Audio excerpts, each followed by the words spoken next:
Welcome, ladies and gentlemen, boys and girls. Yes, I know. I got the StreamYard thing and the mutants and the thing, and I do apologize for that. But hello there, Skylighters. Welcome on in. Get on in here. The show is starting now.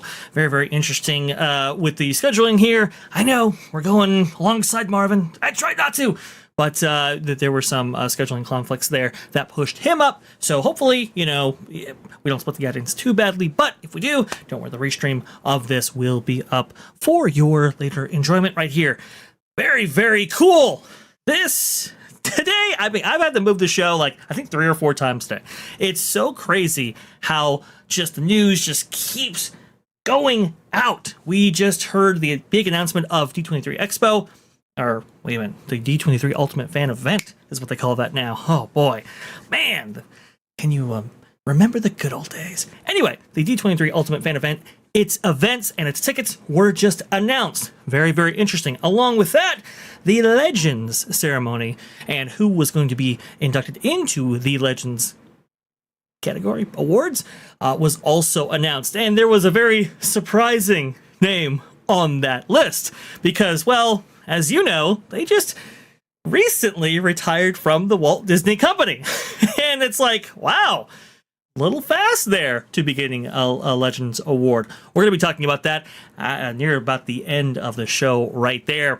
But first, we got to get into some crazy epic news with these surveys, with these expansion permits and so forth. We also have, unfortunately, some freeze damage over there at Walt Disney World. Not good at all.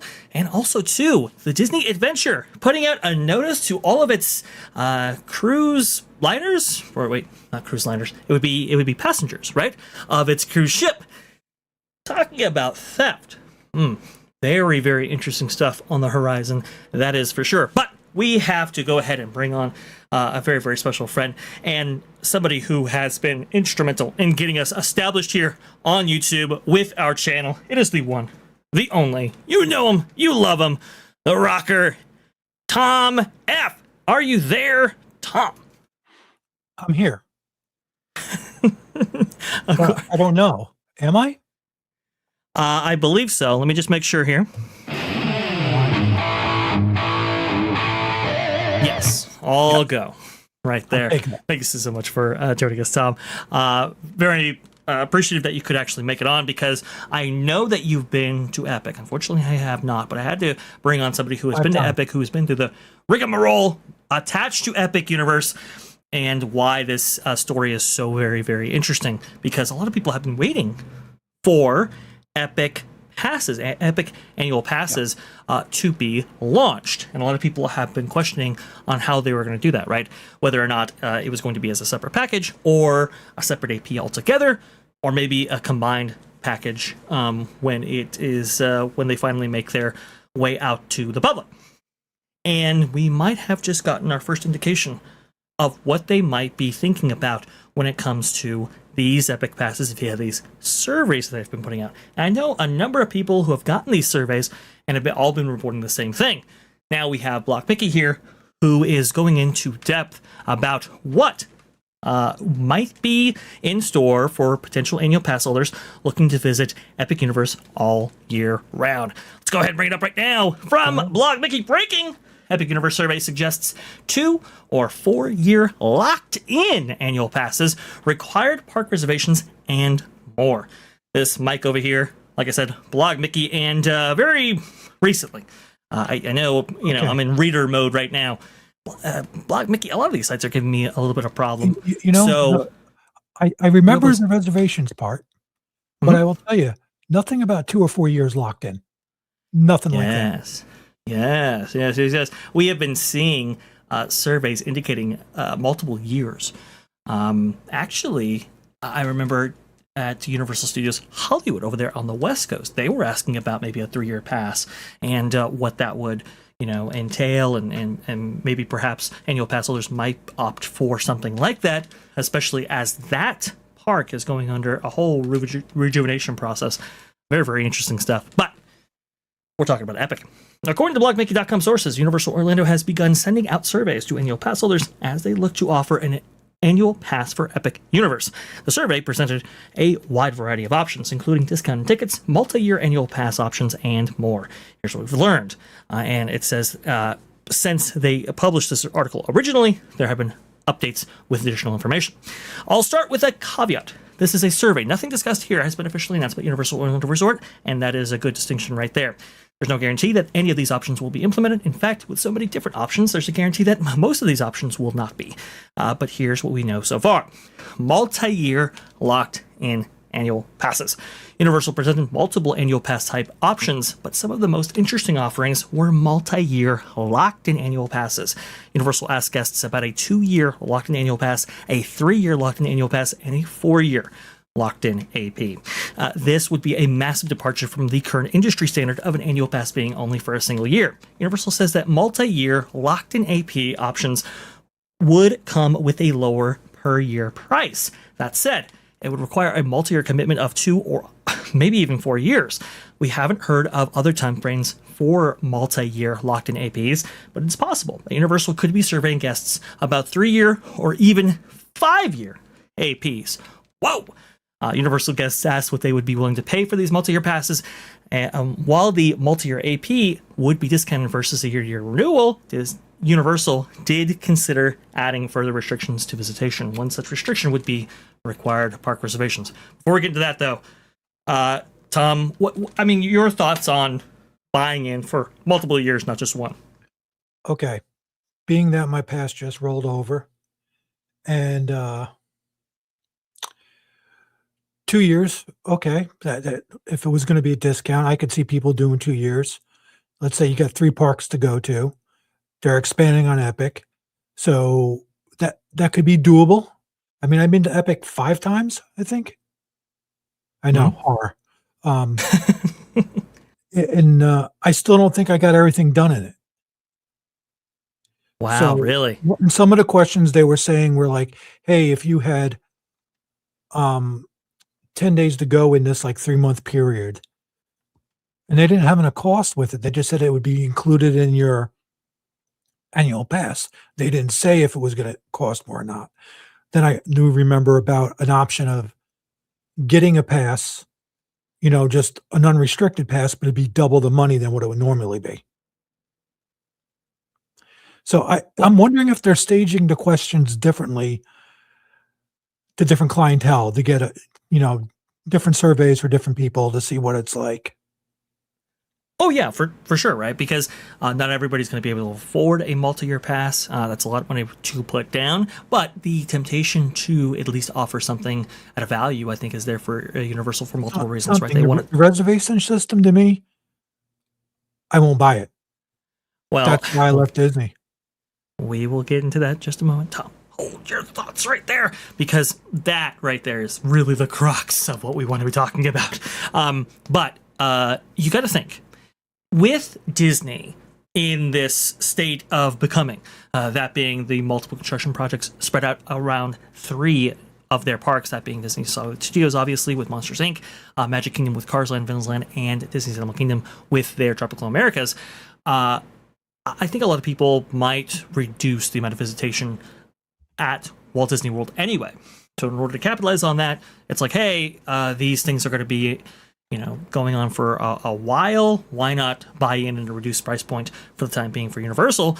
And you can take advantage of our parks, which are basically construction free for the most part. We'll get into potential construction projects, and obviously there's Fast and Furious and so forth. But when looking across the I-4, there is a difference there, and they might be wanting to get in on that. I thought that was really interesting. I heard the same thing for Universal Studios Hollywood, as I mentioned before, but it makes sense there because there was so much construction going on at Universal Studios Hollywood. It makes sense to want to lock in people. This seems to be of a similar mindset, but for a different reason. Very, very interesting stuff for sure. All right, now we can get into required theme park reservations. Oh no, back to Blog Mickey. With multi-year APs, guests would be required to make a theme park reservation. This sounds like it would be similar to how Walt Disney World requires annual pass holders to make a reservation to visit. While the Walt Disney World theme park reservation system is largely pointless, A reservation system for Epic Universe makes a lot of sense, given the long wait times and ride reliability issues that park is facing. At one point in the survey, we're told that Universal noted that demand is still high, that they would need to take steps to manage capacity and crowds while still funding a way to offer an annual pass holder option. In our opinion, theme park reservations are a massive wildcard. If Epic Universe has the availability of Disneyland park reservations, historically, an annual pass would be unusable. Very true. If, however, Epic Universe reservation availability is closer to Walt Disney World, it would be an acceptable trade-off. But we imagine that it will be the former, given the struggles that theme park is facing. Somebody just chimed in right here, joining us for maybe a limited time. I'm not sure. I'm going to go ahead and bring him in now before I go to you, Tom, for your answer to this. Let's go ahead and bring on Ron from Follow the Bradley's Fun. Hello there, sir. Hi. How are you doing today? I literally just finished my workout. That is why you do not want me on camera right now. Oh, I see. That is no issue there, Ron. We were just going over these surveys and specifically the point about reservations. I know your audio might be just a little bit wonky. Please, everybody, give him a little bit of leeway right here. He is coming in on, as much as he can, and I really want to get his thoughts on this specific point right here. Reservations coming with a potential Epic Universe pass. What say you, Ron?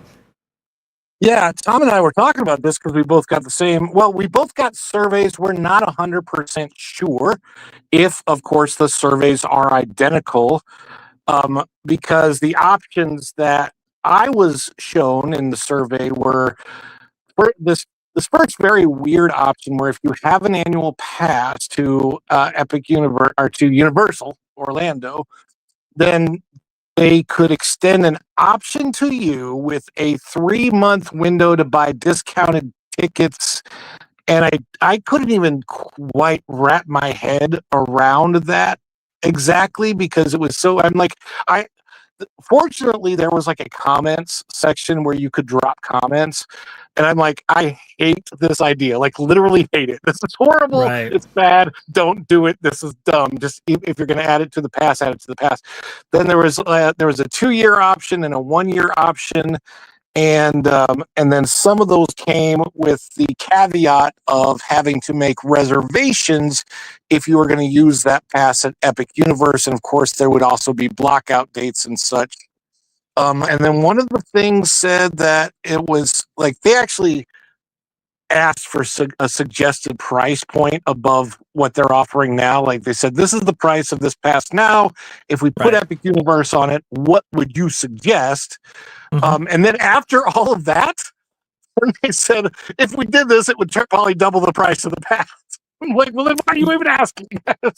Anyway, yeah, so it was, but there, I mean, basically, what I got from it is they are trying to figure out how to implement this, and they are putting feelers out to annual pass holders and trying to figure out exactly what they're going to do. I don't know which direction they're going to end up going. I know it's going to be a challenge because the park already has some challenges with capacity. They've already put in. There's a, what do they call that? They filed for a new ride, right? So we know the new attraction already. I mean, they're already looking to add on. So it's going to increase capacity over the next few years. I would say that I love Epic Universe, but I also think that how it operates over the next 5 years, along with adding annual pass holders into the mix, it's going to be a challenge, and it's going to be a rocky road a little bit. Yeah. I think it really, really is. I mean, it's already been a rocky road, right? At least in terms of capacity for Epic Universe. And I know they're trying to overcome some of those issues in some very interesting ways right there. But, a lot of these rides are custom. A lot of these rides have never been implemented before. So the operational experience is limited. And that is a big contributing factor as to why, capacity is what it is, and why you have Comcast executives saying, hey, we're not necessarily at full capacity with this park, even still today. Tom, your thoughts on all of this, please, when it comes to, reservations possibly being part of the mix when it comes to Epic Universe annual passes? Your reservation system, it depends on how I implement it, but if I got to make a reservation with a pass, it's no longer a pass; it's a may use ticket. Especially you have different tiered passes. You have passes that have more blackout dates. You opt for a high one. We have no blackout dates. You shouldn't even have to worry about making a reservation. That's part of the name. No blackout dates. Well, and remember, there was a lawsuit over this particular point, actually, with the Disney Dream Magic Key over there at Disneyland. Somebody had sued, saying, "Hey, look, you said no blackouts, and yet I am effectively black out when I cannot get a reservation. When all the reservations are taken up." And that's when Disney completely, they ended the Dream Pass.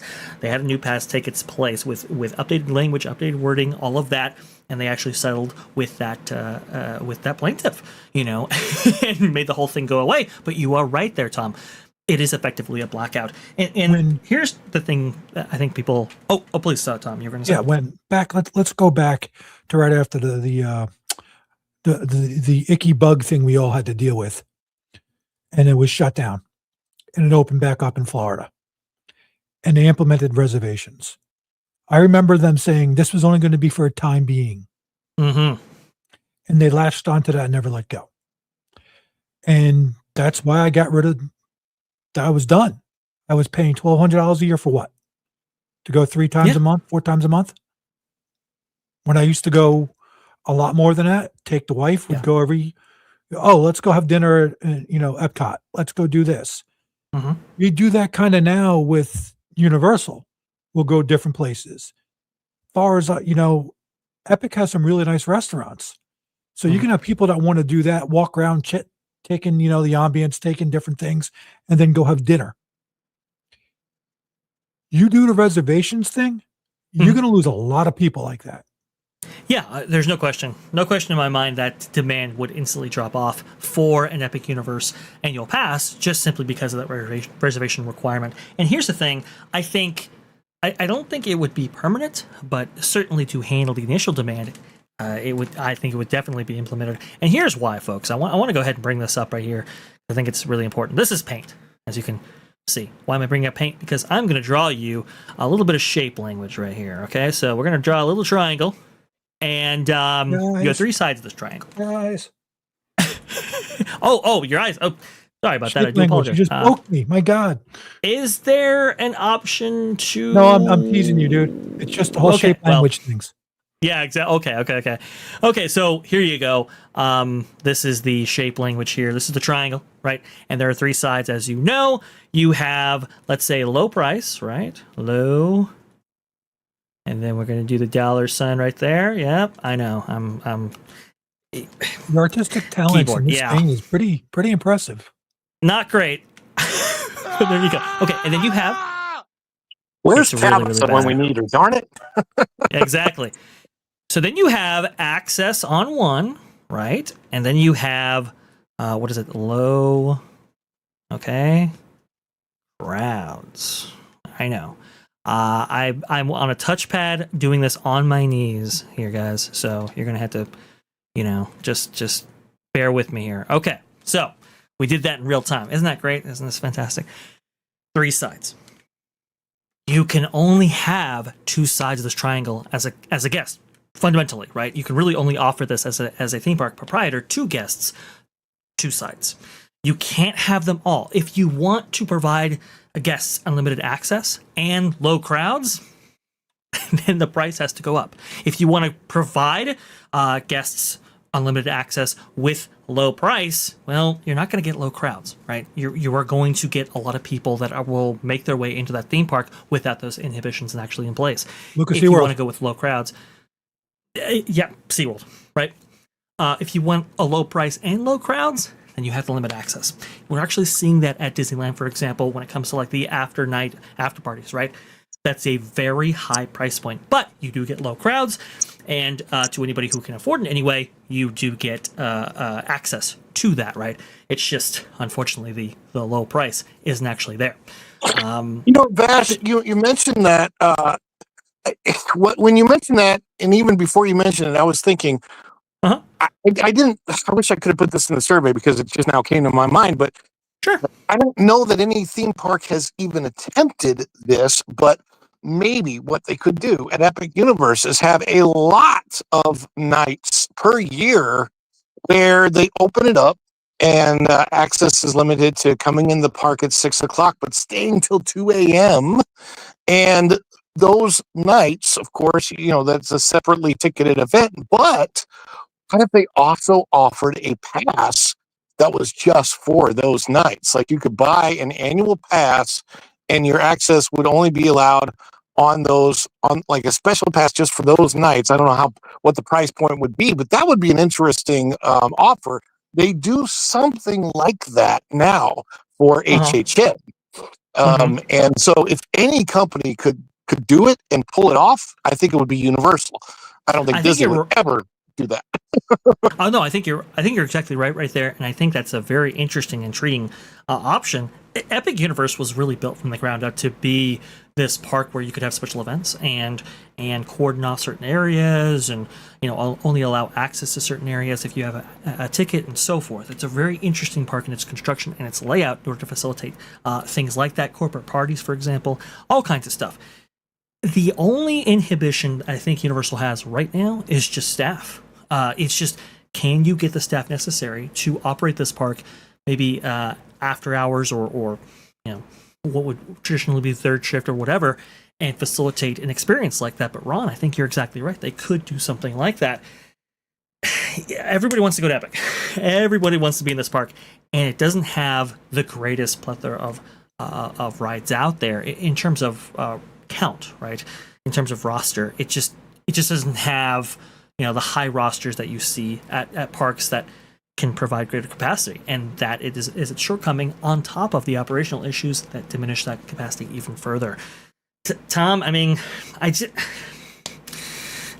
I don't know how you provide access to this park 365 for an annual pass holder base without doing something to mitigate demand initially. Go ahead. I'm thinking, I bet there'll probably be another round of surveys, at least 2 or 3. There'll be some implementation.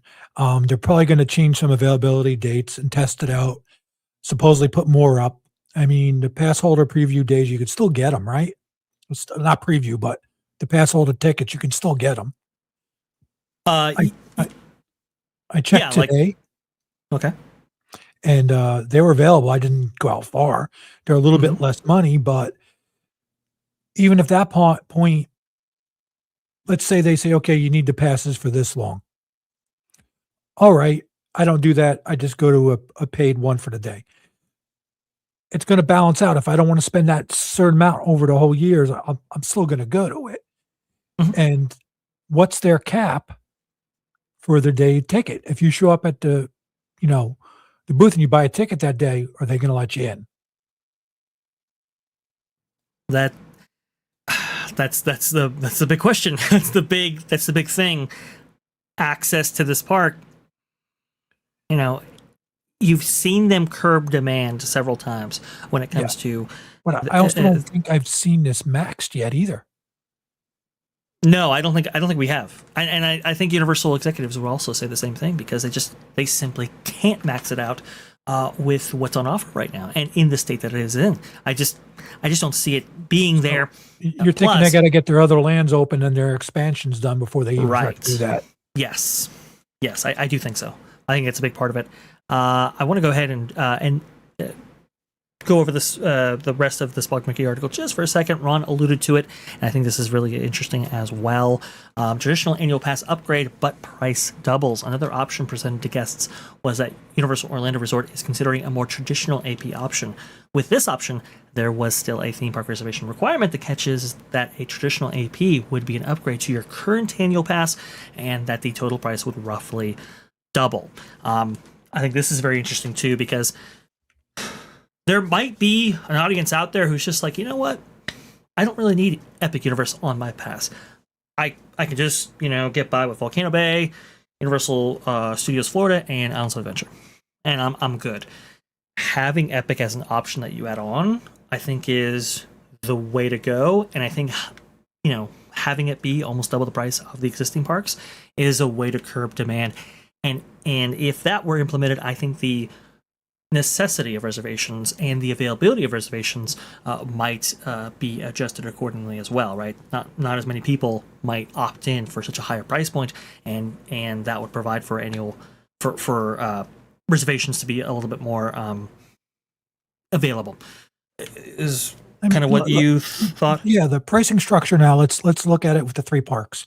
If you don't have a 2-park pass, you say you have a 3-park pass. So you have, Islands, Studios, and the water park. I always forget the name of that place because I don't have it. Volcano Bay.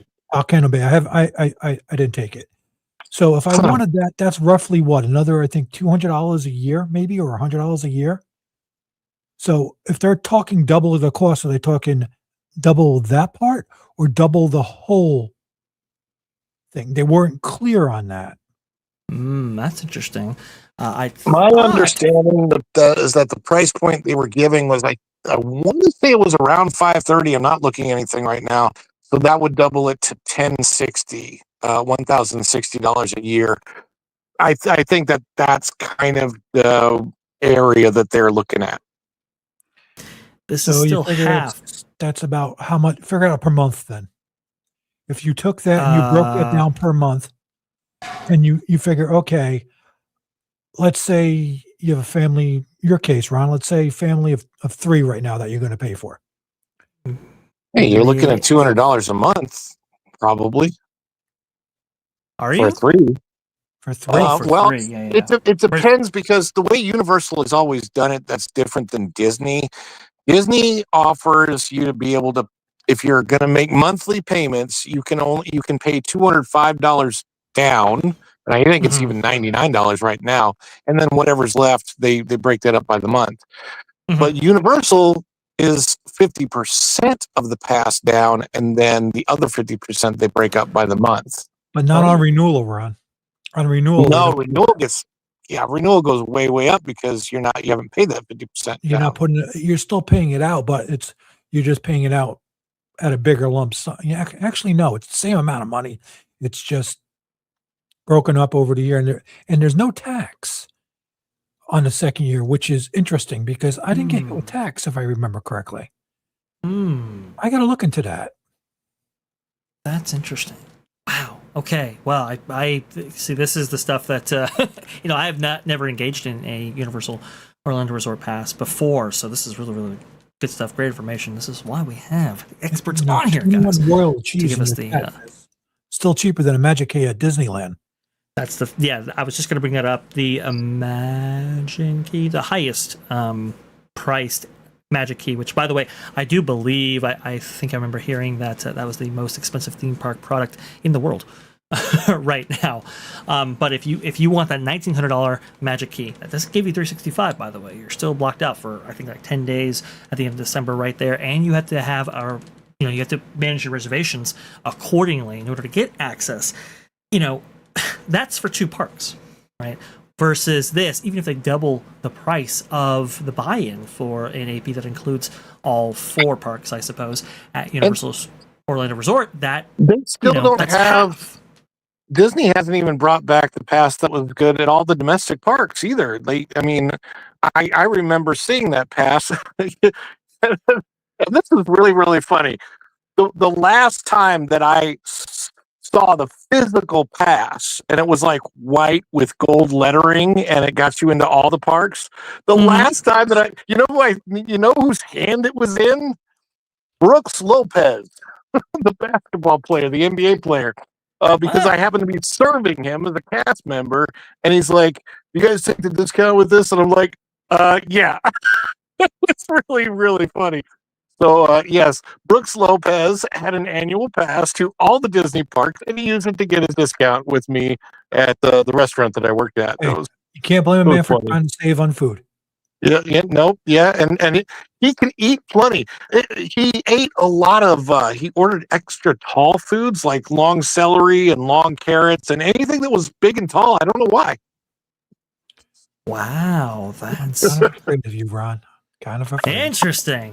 There was one. I'm kidding about the tall foods, but it was really nice. I can say that. there was one AP option that I thought was worth bringing up in this, and that was a weekend-only annual pass. Here you go. Yet another option Yeah. was that a weekend-only AP. As it turns out, both Saturday and Sunday have the lowest average wait times for any days of the week traditionally. This weekend-only AP would allow pass holders to visit Epic Universe on the slowest days of the week, keeping in mind that the park is still experiencing some very long average wait times. That's a very interesting option as well. I'm not sure whether or not they would implement something like that right now, but back in the day, they used to have some really creative APs for Walt Disney World. I remember you could get into Epcot after a certain time period. After 4 or 5, I thought. Yeah. Which I thought was really, really cool because it allowed for people to easily access those restaurants on the other side of the lagoon there and take part in dining there, maybe watching the fireworks show at night, and then moving on with your day. Very, very cool option there. Unfortunately, no longer available, but it looks like Universal is thinking out of the box as well in order to provide access for their newest theme park in Epic. I'd be happy if they just made an Epic Pass by itself. Yes. I wonder if they would do that.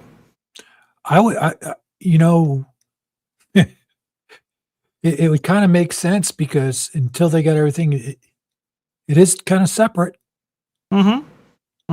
Yeah, it is.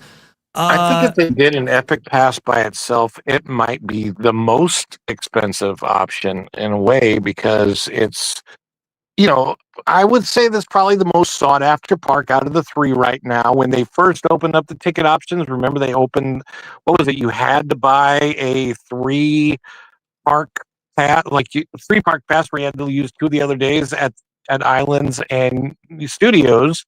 And they sold that, I want to say, for 6 months before they even offered any other options other than to pass holders. So, I'm not exactly sure what they're looking at, but they definitely want to. What I think they really are trying to figure out how to make sure that people going to this park have the best experience they can, because they're getting a lot of complaints about the wait times, especially like with Ministry not working properly sometimes. There are a lot of challenges. And they want to manage that, but but at the same time, they know there's also demand. And it's hard because, I'm thinking, okay, so yes, Epcot, like a pass in the 90s for Epcot or the 2000s for Epcot, and Epcot's like loaded with restaurants, right? So people always use their pass to I'm just going to go in for a couple of hours, eat dinner, maybe get a ride in, come back out. Yes, you'd love to be able to do that at Epic, but what's the capacity like the first few years? And when's it going to start kind of calming down a little bit? Will that be the 3rd year, the 4th year, 5th year? And one of the biggest problems, this is going to sound really weird. One of the biggest problems for demand with Epic right now is Disney. And what I mean by that is people want to go to a brand new, beautiful park that's open instead of going to these parks that half the park is behind construction walls, half the stuff being constructed is replacing beloved things that you're mad that they got rid of. And it's like, I don't know if Disney even knows that they did it, but they actually increased demand to Epic and the other Universal parks, but especially Epic because it's brand new. It's really so bizarre. Just the timing of it. Really, really strange. I honestly think, Ron, you're touching on something there. When they did Epic, when they're going to update this, it's behind something that we really can't see it. It doesn't affect the flow of the park if you look at the way they did it. And Disney, it looks like they're scrambling to update now all at one time. Whoever made that decision really didn't think about it too well. Oh, no, it was. And who? I'm pretty sure that the person that was highly involved in that decision is now the CEO of the company. That's a good point right there. Can't discount that. It's weird. It's just a weird situation to see, what they decided to get rid of in Magic Kingdom, but Yeah. what they're adding at Epic, the two different corporations thinking differently is very interesting. It's a very interesting time to see this. And Well, it absolutely is, Tom. That's the thing. I always thought that Disney should have embraced nostalgia, embraced what sets them apart specifically from Epic Universe and the greater Universal Orlando Resort, because you were never going to compete with the newest theme park. But if you could say, hey, you know what? You might be making new memories somewhere else, but this is where your memories were originally made. Let's go ahead and invest in something like Muppets. Let's invest in the Rivers of America. Instead, we did the opposite. And as Ron astutely pointed out, it drove people to the other side. Now, I know Ron has to depart real fast. Tom, don't worry, we'll get you on in here. And MJ, I want to go ahead and bring you on here as well. But before we do that, Ron, where can the people find you out there on Follow the Bradley's Fun? Well, there it is. Follow the Bradley's Fun. Like, subscribe, share, click notifications, hype anything that has the hype button on it, because that's a new thing that YouTube is doing. And we appreciate all of it. We do live 2 o'clock Monday, 3 o'clock Tuesday, right now 7:30 on Wednesday, but that might actually move to after the Vash Sky ParkCast on Wednesdays, following you up, because I noticed there's sort of a blank space in there, and I wouldn't mind filling that. Who knows, we might even add more, but we do the lives 3 to 4 times a week. Sometimes my wife and I will go live Sundays at 5 o'clock for a special family dish, if you will. And then there's a lot more videos on the way. I'm just trying to work out a system where I can get a full-length video out every day instead of just as short as well. But yeah, there should be a lot more coming up on the channel too. Cool. Awesome stuff. I'd like to help him with that. Somebody save me. Yes, indeed. Yes, indeed. Go Jogi has your link in the chat, and it's also in the description of this video. Ron, I want to go ahead and thank you so much for coming on. I think you had some really amazing insight, especially on this topic, and as a survey taker, very, very cool. Thank you so much for coming on and being part of Vash Sky ParkCast. Be happy to redirect to you on Wednesdays. Congratulations, I believe, are in order for meeting monetization requirements. So huge congratulations to you, Vash, and you're gonna pass us all up, and but yet at the same time, it's like High School Musical. We're all in this together. Absolutely, we are. Any of our successes is shared success right there, and it wouldn't have been possible without you, Ron. So thank you so much for being such a supporter of Vash Sky ParkCast. And hey, you know what? You're welcome on anytime. Thank you so much. We will go ahead and debut memberships and all the monetization extras when we get approved, and we also have some more stuff in the works as part of the 2K. Very cool. Thank you, Ron. We'll go ahead and see you later. Thank you. Later, Ron. Awesome. Let's go ahead and bring on MJ in the back right there, waiting very, very patiently into this discussion. MJ, what do you think about all of this? And then, Tom, I'll go ahead and hand to you for final thoughts on this whole thing. MJ, please. I love being back here. It's so much fun, all the buttons. And I was so tempted to play that shape language clip, and I didn't do it. Yes. I can only take, Sachi? so much. Sachi. But don't worry, we'll bring her back. No, I mean, I think it's a great thing for locals. And I think Tom and Ron did a fabulous job touching on all the topics needed for this discussion. I mean, they cannot do reservations. It's going to kill the vibes. Just like Tom said, what if you're a local, you just want to hang out for the day, skip the rides and just take it all in and have dinner and have a good time, do some shopping. They always have really cool merch, and sometimes locals just want to go get their merch, have a couple of treats and go home. And if they have the reservation system could harm that. And I agree 100% with Tom on that one. Yeah, absolutely. The guys did a great job.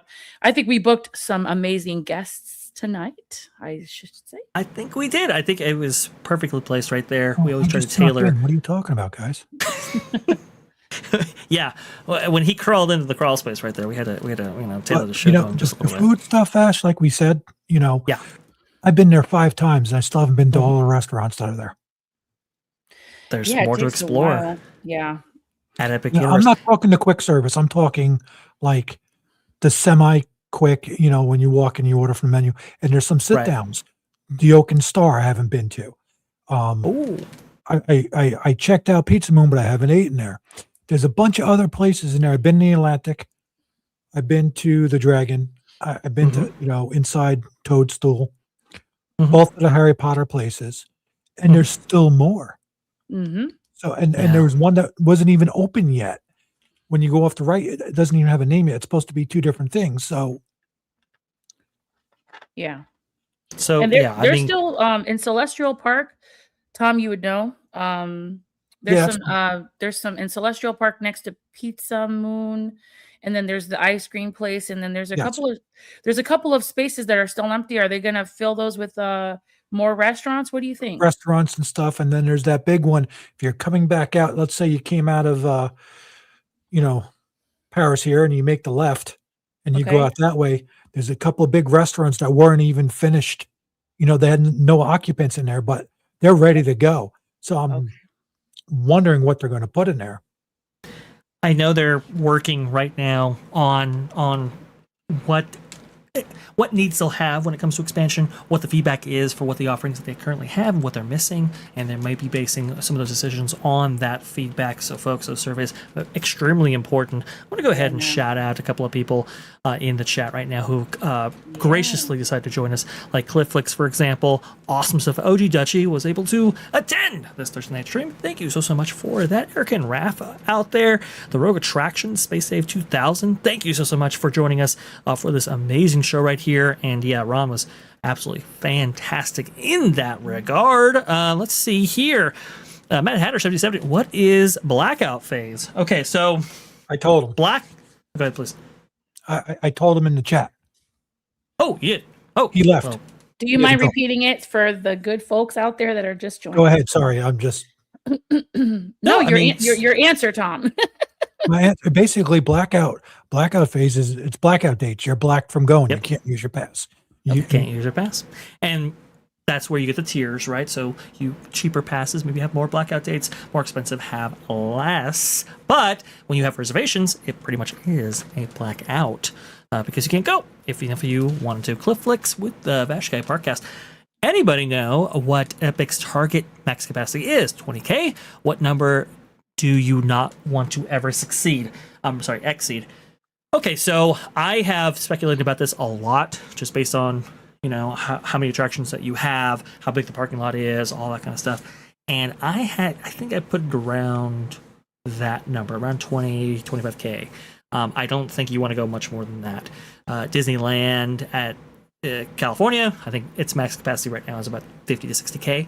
And remember, that's a plethora of attractions built over 70 years. So I think that's about max capacity for Epic. And let's get into that. Actually, that's a good transition point to get into something I wanted to bring to your attention, Tom. And I know there have been frustrations felt by people in the chat who have gone to Epic and so forth, but this was, I thought, very, very fascinating because it highlighted the difference between Disney and their skip the line options and Universal with its Express Pass. So this is by, let me just get the name right here real fast, your coaster friend on X. He decided to go ahead and buy into the $249 Express Pass for Epic Universe specifically. Here was his experience. Let's go ahead and play this out right now. I spent $249 on an Express Pass here at Epic Universe, so come along with me today to see if it's worth it or not. I timed myself from the moment I entered the Express Pass queue to the moment I sat down on the ride itself. First up was Mine Cart Madness with a wait of 205 minutes, aka 3 hours and 25 minutes. That's a long time. It's not a high capacity attraction. Just insanity. It was the worst normal queue wait of the day that I saw. My actual wait with the Express Pass, 28 minutes and 49 seconds. Just a mere 3 hours less wait. Wow. Next was Yoshi's Adventure with a 65-minute wait. My actual wait was 8 minutes and 24 seconds. Then I got in line for Mario Kart Bowser's Challenge with a 100-minute wait. This was one of my worst express waits of the day, taking 39 minutes and 38 seconds. Still up there. That's pretty high for that ride. I'm surprised he wasn't able to get in sooner. I know there's some pre-show elements and so forth, but 39 is a little bit high. Still, though, big reduction. To get on the ride. Still, a 60% reduction in wait though. Stardust Racers with a wait of 85 minutes was next. I got on the ride in 25 minutes and 10 seconds. The second most terrible normal wait queue of the day was Harry Potter and the Battle at the Ministry. Are you at all surprised? About that, how long I waited in a line for that ride? That's insane. Oh, it's a long wait, folks, but let's see how his experience differed.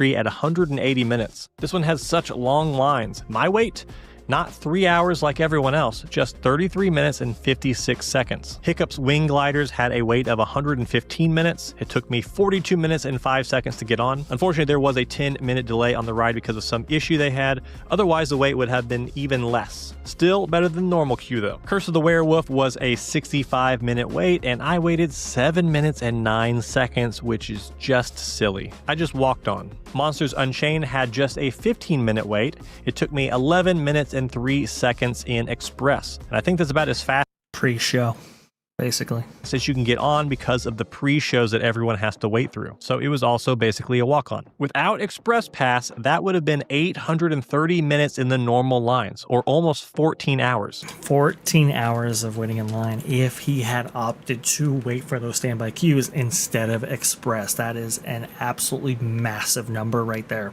Meaning I couldn't have ridden everything I did in one visit. Instead, I actually waited 196 minutes, or a little over 3 hours in total, which left me plenty of time to get lots of re-rides. So what do you think? Was that worth the money or not? Yeah, so remember, Express Pass is a one-time use, at least for Epic Universe right now. There's no Express Unlimited. So he was able to get re-rides after the fact, after having gone through all of his attractions right there. Again, $249, very expensive. But when you consider the value provided, again, you didn't have to, book 3 Lightning Lane reservations in advance, didn't have to keep checking the app, right, in order to book more reservations as you use the ones that you had previously booked. And honestly, I think he had a much better experience, especially for the people waiting in, 830 minutes with a queue around him. Guys, what do you think about Epic Universe Express Pass, the valuation, as opposed to Disney, that comes in at a much lower price, but with a lot more friction? Well, I'll let MJ go first. No, I have a question for Tom, actually. When you went those 5 times, you said you went 5 times to Epic. So when you went, what was your wait like, and did you purchase Express? Okay. We didn't purchase Express. The first time when it was in a pass holder preview, so they didn't really have them that time. The second time we went,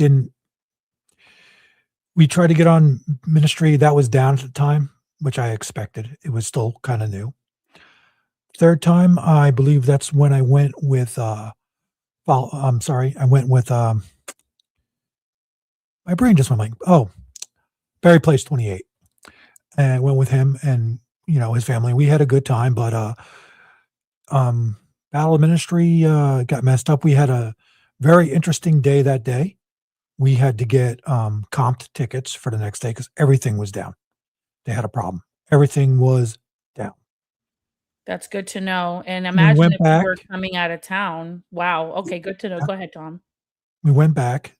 Well, they comped us. The customer service people, they did a nice job. They gave us comp tickets because everything was, I get it. Things break. I got it. But, I felt bad for Bob and his family because, well, they're from out of town. He does have tickets so he can come back and use them wherever him and his family also. They never expire. They didn't give me a use by date, which is great, which I got to commend them for that. I went back with my brother, and I used my free day to get in there with my wife, my brother, and his wife, my sister-in-law. And we sat for 5 hours almost on Battle of Ministry queue. We were at the halfway mark. and there was no communications inside the queue line. You couldn't hear it. It was crazy packed. Needless to say, we were kind of wondering what was going on. There was no way we're getting in or out of it. So we waited. We got on the ride. When we were done, we went and talked to the reservation system and, to the people at reservation. And they were like, well, what can we do for you? I'm like, well, we'd like to come back another day because they came from out of town. They didn't get to see most of the park. They just got to sit in a ride. They didn't get to eat. It ruined we lost the reservation that we had at a restaurant. We couldn't get out of this. So they gave us on 2:00 and after. So we continued on the rest of the day, did a bunch more of the rides. And then we went back the next day after 2:00 and we did everything that we couldn't do. We ate, they got to check out more of the parks and everything else. That being said, the Monsters ride, in my opinion, is more fun than the Harry Potter ride. The queue's great in the Harry Potter ride. The queue's really good in the Monsters ride. But the Monsters, the way they got that queue running, they get through people really fast. From what I overheard is they have different crews that run the attractions. And the Monsters ride runs it more efficiently. So basically you guys went without express, and this is your experience that you had. Now, Yes. if you were able to tell people that have the budget to purchase an express, Vash, what was the gentleman's cost for that express for just him? $249, correct? $249. Yep. And then that on top of that, your base ticket, which could be $180 to $200 depending on the day. So you're talking about almost a $400 or $500 day for one person. If you had the money for it, Tom, would you recommend that express to anyone out there?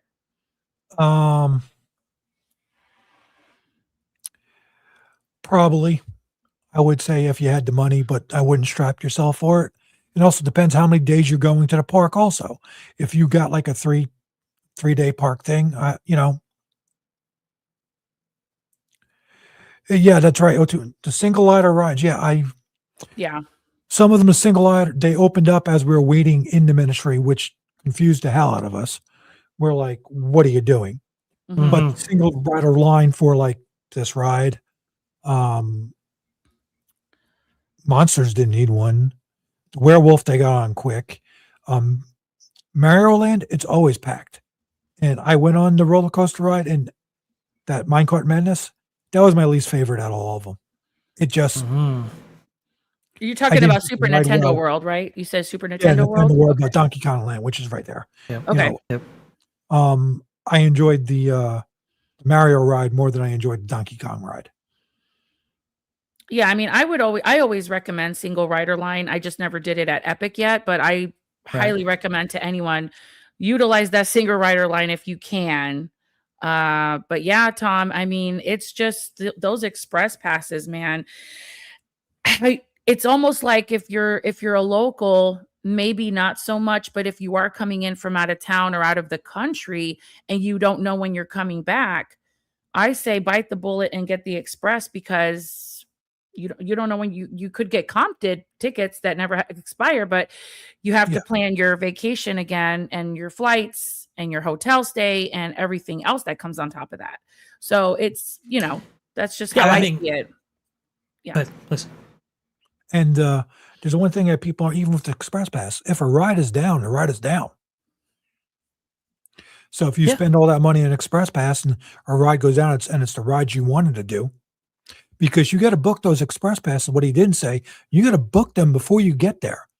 You got to book them when you book your tickets, because they sell quick. They have a very limited number of them. Right. To be clear, you have to purchase that express ticket, right, before you get there. So in advance. Yes, in advance, because he's right. They do sell out completely. Absolutely. Of course. As opposed to like booking attractions as you would for Disney's Lightning system. Look, my feeling on it is it's thousands of dollars to get to Orlando if you're coming in from out of state, right?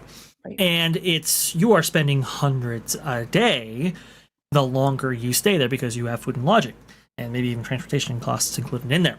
So to maximize a trip to Epic like this, I think is a solid move. Again, if you can afford it, and again, if you have a big family, that might not, always work out that way. But if you have a limited group and so forth, and you're only going to be in Epic one day, maybe, and you don't have a lot to time to spend, right? And those costs exponentially increase for every single day.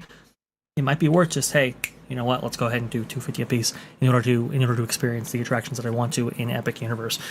It all comes down to, people and how they actually use these parks. But look, for a busy day in Magic Kingdom or in any of the Walt Disney World parks for that matter, sometimes when you buy into Lightning Lane, as I think I was on with Capture the Magic recently, he was saying, look, it's sometimes the worst time to buy into Lightning Lane if it's a busy day. Just because of how quickly the reservations will go, you just don't get that much value out of it. Versus this, it's a much higher price point, right? But it's limited supply. They only sell so many a day, as we went over, and you don't have to book your attractions in advance. You just get one ride per visit right there, and I think that's a pretty decent valuation. Again, such different price points, but I've advocated for Disney to move towards a universal model rather than what they have right now. If we're never going to get Fast Pass back, let's at least provide value to those who buy into it and reduce the Lightning Lane lines so that the standby actually moves. That'd be my call. I just want to go ahead and share that with you because I thought that was very, very interesting. We had a question come in actually about the Disney Legends. Don't worry, James, we are going to be covering Disney Legends in just a moment. This is such a fascinating discussion. And folks, you won't want to miss this one because somebody's on this list right here. And every one of you know. And you will be maybe surprised, shocked, or maybe it's just consistent with this person being on this list. About this. You might have to write a new parody song, yes. Which, by the way, we actually had to play your latest one, which I thought was hilarious, featuring What's Going On in C-Suite. I thought that was really, really cool. Okay, so we have one more Epic Universe story must get to before we go to Disney Legends. It is, as alluded to by Tom, new permit signals next milestone for rumored Harry Potter expansion at Universal Epic Universe. Yes, so we had clued you in, at least, I, Jonas, and other members of that park place had clued you in some months ago, talking about the permit that was filed to expand Epic. And they were a little cagey on it, right? It was like, yeah, we're expanding Epic. Oh, wait, no, we're not. We're doing this and all this stuff. Look, guys, we know that you're having capacity issues. We know that you want to expand this park in its footprint as fast as you can. Well, here you go. This is from Mike over there at Block Mickey. This morning, the morning of, what was this article written again? March 26th. So today, basically. Here we go. Yes. This is giving me problems. I don't know what is going on. This morning, Universal Orlando Resort filed a new permit likely related to the rumored expansion of the Harry Potter themed land in Epic Universe. This permit is for the installation of a PEMB, which stands for Pre-Engineered Metal Building. This new building will likely be located in a backstage area behind the current Harry Potter land that we've been tracking since last November. And here is the latest. A new permit was filed this morning for the PEM construction at Epic Universe. This permit, filed by the City of Orlando, lists Baker Barrios Architects, Inc. as the applicant on behalf of Universal and the Whiting Turner Contracting Company as the proposed contractor for the project. At this point, there's very little information in the permit application beyond the companies listed, and a project square footage space of 150,000 square feet. For those who have been watching the rumors of an expanding Harry Potter presence at Epic Universe, that 150,000 square feet number might ring a bell. Back in November, the initial permit for work rumored to be related to the Harry Potter expansion listed exactly that 150,000 square feet to describe the project area. By December, an updated version of the permit referenced the project number of the Harry Potter land at Epic Universe, Project 905. While this isn't list 905, we're connecting a few dots right here. And it goes on to offer what is maybe in the works for this. We know it's going to be a huge soundstage, ride show building for what is going to take place within this Harry Potter attraction right here. Very, very cool stuff. Tom, when you visited Epic and when you visiting the Wizarding World of Harry Potter, I've heard a lot of people say the Wizarding World over there is a little bit disappointing just because of the lack of really substantial things to do, unlike the previous incarnations they got, of Harry Potter. Please. Yeah, it's the other lands in the Harry Potter lands are a little bit more active. Let's say that with different rides, they got multiple rides. This one has one ride and a show. The show's outstanding, but if that ride goes down, that show hits max capacity because there's nothing there to do there. I mean, there is shops, there is places to eat, different things. There's different things to check out. That's part of the show there. Circus Nakanu. Wand shop is cool. They have a lot of cool little wand things to do. That one's a hoot. That one blows area. It's hilarious. But there's certain spots where you look, it looks like it could go to another area. It looks like they pre-built that part to lead into another part of it. I see. And it's just kind of closed off, and it kind of doesn't make any sense. Are you talking about that area next to the Goblet Noir, or where the stairs are where the musicians play? Where the stairs are where the musicians play. Okay. And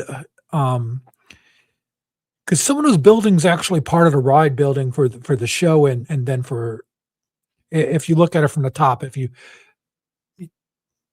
you ever really seen the Epic preview area, MJ? Have you gone into that building in City Walk? I haven't gone in there, but I've seen so much POV I could barf. So No. for it. We have the model there. The model is, yeah. The model kind of tells, because once you're there and when you're looking at the model top down, you can start to think, it's like, well, why'd they just cut that part out? Why is it shaped? Why is it like that? So you get what I'm saying, Vash? It's a little... Yeah. Well, some of these modern parks will do this now. Well, they have built-in expansion pads, right? These little areas and these little alcoves that maybe will connect to other areas in the future, right? But you leave those,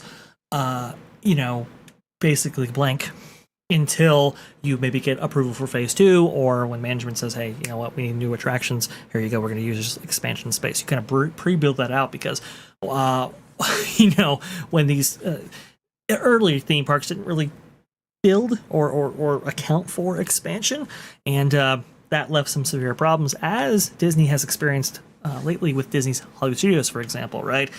They place this here, they place this there, they place this everywhere, and now you have some really awkward moments within that park versus something like Epic Universe. I think they like that symmetry, they like how this park functions, and they want to go ahead and maintain that. So that's where you get those expansion areas from. Very, very interesting there, Tom. I did not realize that, but it makes sense why you would want to have, if you had a very high demand area like Harry Potter, for example, why you'd want multiple entrance and exit points potentially. Makes sense. You can keep things going and have something expand and not lose it to downtime to a whole area. It just kind of makes sense engineering wise. I mean, of course, they don't even need to do they can build their arch, their gateway last. Let's say they're doing a whole new land. They can do that part last, have the rest of it ready to go, and have minimum amount of great point. Obstruction and bad sight lines, so to speak, to their customers, their people. Yes, you could see it from a hotel. You're gonna be able to see it from high up, but when you're down in it, you're not going to. Right. And that's that's part of the magic, by the way. Pretty good for hotels. They're pretty good. I will say Disney did have better sightline things. Yeah. And I use that word "did." Yeah, that's true. Have you been inside the Helios by any chance? Can you oversee, like when you oversee the whole park? Can you see that part you're talking about, or no? The bottom of it, but I haven't been to the top yet. I was going to do the dining up there, but that was the day that happened with my brother, and that got all screwed up. Okay, gotcha. Yeah. No good. Would I go again and try that? Maybe we'll just go eat at Helios and just see what it looks like in the park. Yeah, and save your receipt because you get free valet. Oh, I haven't been, but I know. Interesting. I did not. I didn't realize that. If you make a reservation and you eat at the Helios, you can absolutely get your valet taken care of. And there is a limit though. There is a time limit they give you, but yeah, you got to save your They let receipt. you walk around the park. Well, they let you walk around the hotel itself. You could, it's got a nice view, but they do give you a time limit, but it's so you validate your parking. Thank you. That's the word I was looking for. Yes. Mm-hmm. It's very good. Very interesting. Wow. Yes. Well, I mean, this park definitely needs expansion, right? This park definitely needs more capacity, more things to do. Harry Potter, I think, is a decent place to start. I mean, we were all hoping for Dark Universe to really, be the one that gets the first expansion, only because that area of the park is so small. But I can understand why. Rides. Okay. It has 2 rides. Yeah. Yeah. And I'm waiting to see them do an actual show there. Yeah, that'd be cool. That would be awesome, and very much in keeping with Universal's history, as there have been monster shows in the past, at least at Universal's Hollywood anyway. Oh, yeah. For Florida, though, so go ahead, please, Tom. That line looks like that's going for when we came out of ministry to one time, the line was stretched out crazy like that. Yeah, that's going to, let's see. Looking to see where it goes, because that might be ministry. Yeah, no, I think that is Battle for the Ministry. So if you keep going, if you go to the left, let me see. Hold on. Yeah, that's going to Cirque. Battle. Yeah, it's the Battle of the Ministry straight up ahead to the right. No, oh yeah, that is going to the ministry. Yeah, it's going to Battle of the Ministry. You can tell it's a morning shot. Yeah, I was with Tom on that. I thought you would have to go left, but yeah. Yep. Like he said, Dark Universe, it has the two rides. You have your Igor interaction, you have your Invisible Man interaction, there's a musician, and then you have your Frankenstein and his bride, the bride of Frankenstein's monster. But he's right about like a show. Like, remember the Beetlejuice show that they used to have at Universal Studios with the graveyard? Something that would be really cool for Dark Universe, because those monsters are beloved, and they have all the merch with the creature, the sea creature, and Dracula. Just they could do it. It's Universal. If they can do Fan Fest nights and give a really good show and entertainment, they can put something like that in. And I think Epic, like I said the other day, I cannot emphasize this enough. It is such an infant park. There's so much still to do. And if you can wait and hold off, I really think it's going to be worth your wait, because I think that the possibilities are endless with this park. It's their newest baby, and she's just going to grow, and it's going to be amazing. It's going to blow a lot of other parks in the area out of the water. Absolutely. I think this park has incredible potential, and it does absolutely have the potential to be the very best park in all of the Orlando area, as long as Universal and Comcast executives have the courage to pursue it, which it looks like they are, which is good. The corporate event space will also be very good, I think, for the long-term health of this park, because it'll bring in more cash, more revenue in order for reinvestment into this park. So I think it's super, super cool. I love how they are investing here. Maybe not, in the way that us theme park. Oh, please. This is total hypothetical, but let's say we're all at Epic. Well, we're at you can pick the theme park for the 3 Universal parks in Florida. Okay. You have to get stuck in a queue for a day. Which one are you going to be stuck in? That's interesting. So I've not been to Epic yet myself. So I'm going to exclude those for the time being. However, what we're seeing right here on screen right now with the Battle of the Ministry, pretty awesome, pretty cool. I think for a day, you can't leave it for a day. I can't leave it for a day. Let me think about this. I think, yeah. And audience, the audience too. If you guys been to Epic, if you had to get stuck in a queue for a day, which one would it be? It's between, for me, the Harry Potter attractions that exist at both Universal Studios Florida and Islands of Adventure, right? Forbidden Journey and Oh, Are you there's talking about Green Gots Bank? Gringotts? Yes. Yes. Okay. Yes, I am.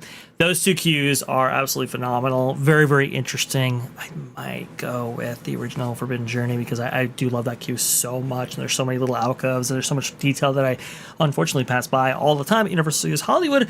I'd like to be immersed in that for a little bit longer. MJ, what do you think? Well, I just I would like to engage the audience to please put down the attraction, the queue that you guys really, really enjoy. If you had to be stuck, like Tom said, put it in the live chat. But I kind of feel Disney fan 55 on that one because I love Jurassic Park so much and I love Harry Potter. But the dinosaurs in blue, I think I would probably want to get stuck over there in Jurassic Park somewhere. Nice. Nice. What just about me. you, Tom? That's just Me? me. Yeah. I would pick Battle of the Ministry for 2 reasons. Mm. Oh, please. They have a food cart and there's a couple of bathrooms. Oh, wow. That's interesting. That's really cool to know. Nice. Well, with those 3-hour waits, you got to have a bathroom and a changing table. My gosh. There's family zones in them too, so you can waiting areas, child swap. But there's actually a little food vendor. That's so freaking awesome. That's really cool. You know, that's the creativity Universal has that really sets them apart from the other parks. Yeah. What other park has a food kiosk in a little, in a queue line? That's amazing. Well, Avatar Flight of Passage originally didn't start out with bathrooms. They add those later. Yes. Universal thinking that off the bat right there. Food, pretty cool. Function over form. I like it, Tom. I like it. Epic Universal. There are some good answers in the quest in the chat. Yeah, I can read. Oh yeah. Okay. So let's see what we got here. Be our guest. Be our Geist right here. Sorry, the Mummy for you. Universal Studios Orlando, Forbidden Journey for LA, and Monsters Unchained for Epic. Nice. I'm a crazy person, but a roller coaster I wouldn't mind. Very nice as well. I'd be willing to be stuck in. This is O2RR here. I'd be willing to be stuck in Mario Kart Bowser's Challenge. Very interesting. Yeah, that's a great queue. Fantastic queue right there. Lots of little details, and I'm not like the biggest Nintendo fan on the planet, but if you were, that queue is the queue for you. Super, super cool. Velocicoaster, yeah. I think that's an interesting one for sure. Those Raptors are super cool, but some of the other elements leave a little bit to be desired for me. But I can't help but get hyped for that coaster when I'm in that queue. Super, super cool. All right, let's go ahead and go down I-4 right here over to Walt Disney World. There's a couple stories that I want to go ahead and highlight here just before we get into the Legends talk, because I think it's going to dominate pretty much that, the entire remaining time that we have. Actually, WW Pro brought out the fact that, hey, look, listen, with these freezes affecting Walt Disney World, we might see some really distinct loss of plant life, especially in places like Animal Kingdom. And it looks like Pro was correct. You can see right here, first starting out at Epcot, those beautiful palm trees right there that flank each side of Spaceship Earth as you're going in right there. Looks like those have been heavily affected. Not good right there. Animal Kingdom, though, feeling the big brunt of it right here. A lot of trees have been either removed in the process of removal or have died. This by Harrison High-Toe 2. That was by Reconstruct, by the way. Thank you so much. You can see right there, not good. A lot of dead foliage and trees, I guess, also affecting Pandora, which is not good. Just beautiful old growth trees that have been there probably since this park opened in 1998, now being heavily affected. Here you go. Right there. I think this is in the middle. Is this just outside Harambe Village? Does anybody know? It looks like kind of looks that way, right? yeah. Just want to make sure. But big tree in the central courtyard right there that has died, and you can see right here some more foliage in some other places. No good. I don't like seeing this. Hopefully we get some new plants installed when these are removed. But guys, these are theme parks. Parks is definitely part of the equation right there. What say you? How do you feel about some loss of life when it comes to the foliage and horticulture around Walt Disney World property? Being that I am Floridian and I have some of these plants natively in my front yard and my backyard, I'm used. It is what it is. We had a weird winter. Yeah. There's really nothing you can do. Not when you have You got to twice trim them and hope they come back. That's it. Yeah. I really think the company was not anticipating this type of freeze that we had. I believe it was 75 years since it got this cold. I really think that they didn't take the precautionary route. They do have their own team internally that takes care of the trees and the plants and the flowers. But yeah, it's a sore sight for your eyes. But I think this time next year it should be in better shape. It's not going to go away anytime soon. It's going to take some time for those trees to recuperate. And believe me, I know. And the cost to replace them are really, really hefty. It's enormous. It's enormous to remove these trees. What they do need to be careful with is if they have lost life in the roots into the soil, it could be a hazard. Trees falling on people, so they need to really be careful. No, and tree infections and so forth. That's really a thing. Unfortunately, we have lost a number of trees at Disneyland because of that phenomenon. That's no good. And Disneyland having multiple tree issues, as we've gone over here before. Walt Disney World, though, not getting off easy, especially with those freezes. I think a lot of people, I saw a lot of commentary out there saying, hey, if it just happened one night, maybe they could have survived it. But the quick succession of multiple nights, that's what really did to them. It went cold, bad. It warmed up again for a little bit, and then it dropped again. And they started to come back, and it just double banged them. So bad. Never like to see that. Hoping that Disney takes the initiative. Everything else too. Other crops are affected. Other things are affected. All over the place, and right before our flower garden. So no good right here. It's not what you want to see. Hopefully Disney takes the initiative to not only remove those trees, but also to replace them.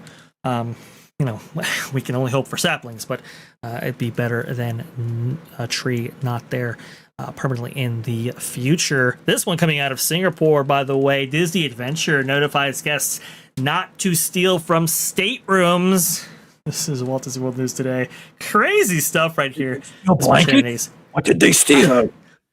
March 26, 2026.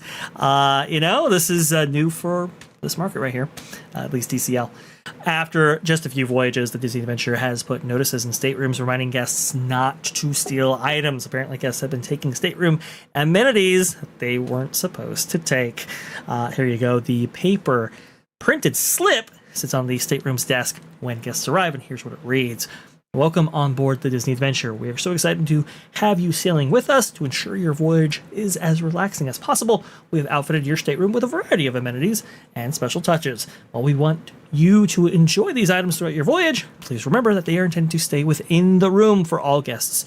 To appreciate any stateroom items that are removed after your departure will be charged to your onboard account. Thank you for helping us protect the magic for everybody. Guests are likely taking things from like the custom Disney Cruise Line towels and blankets.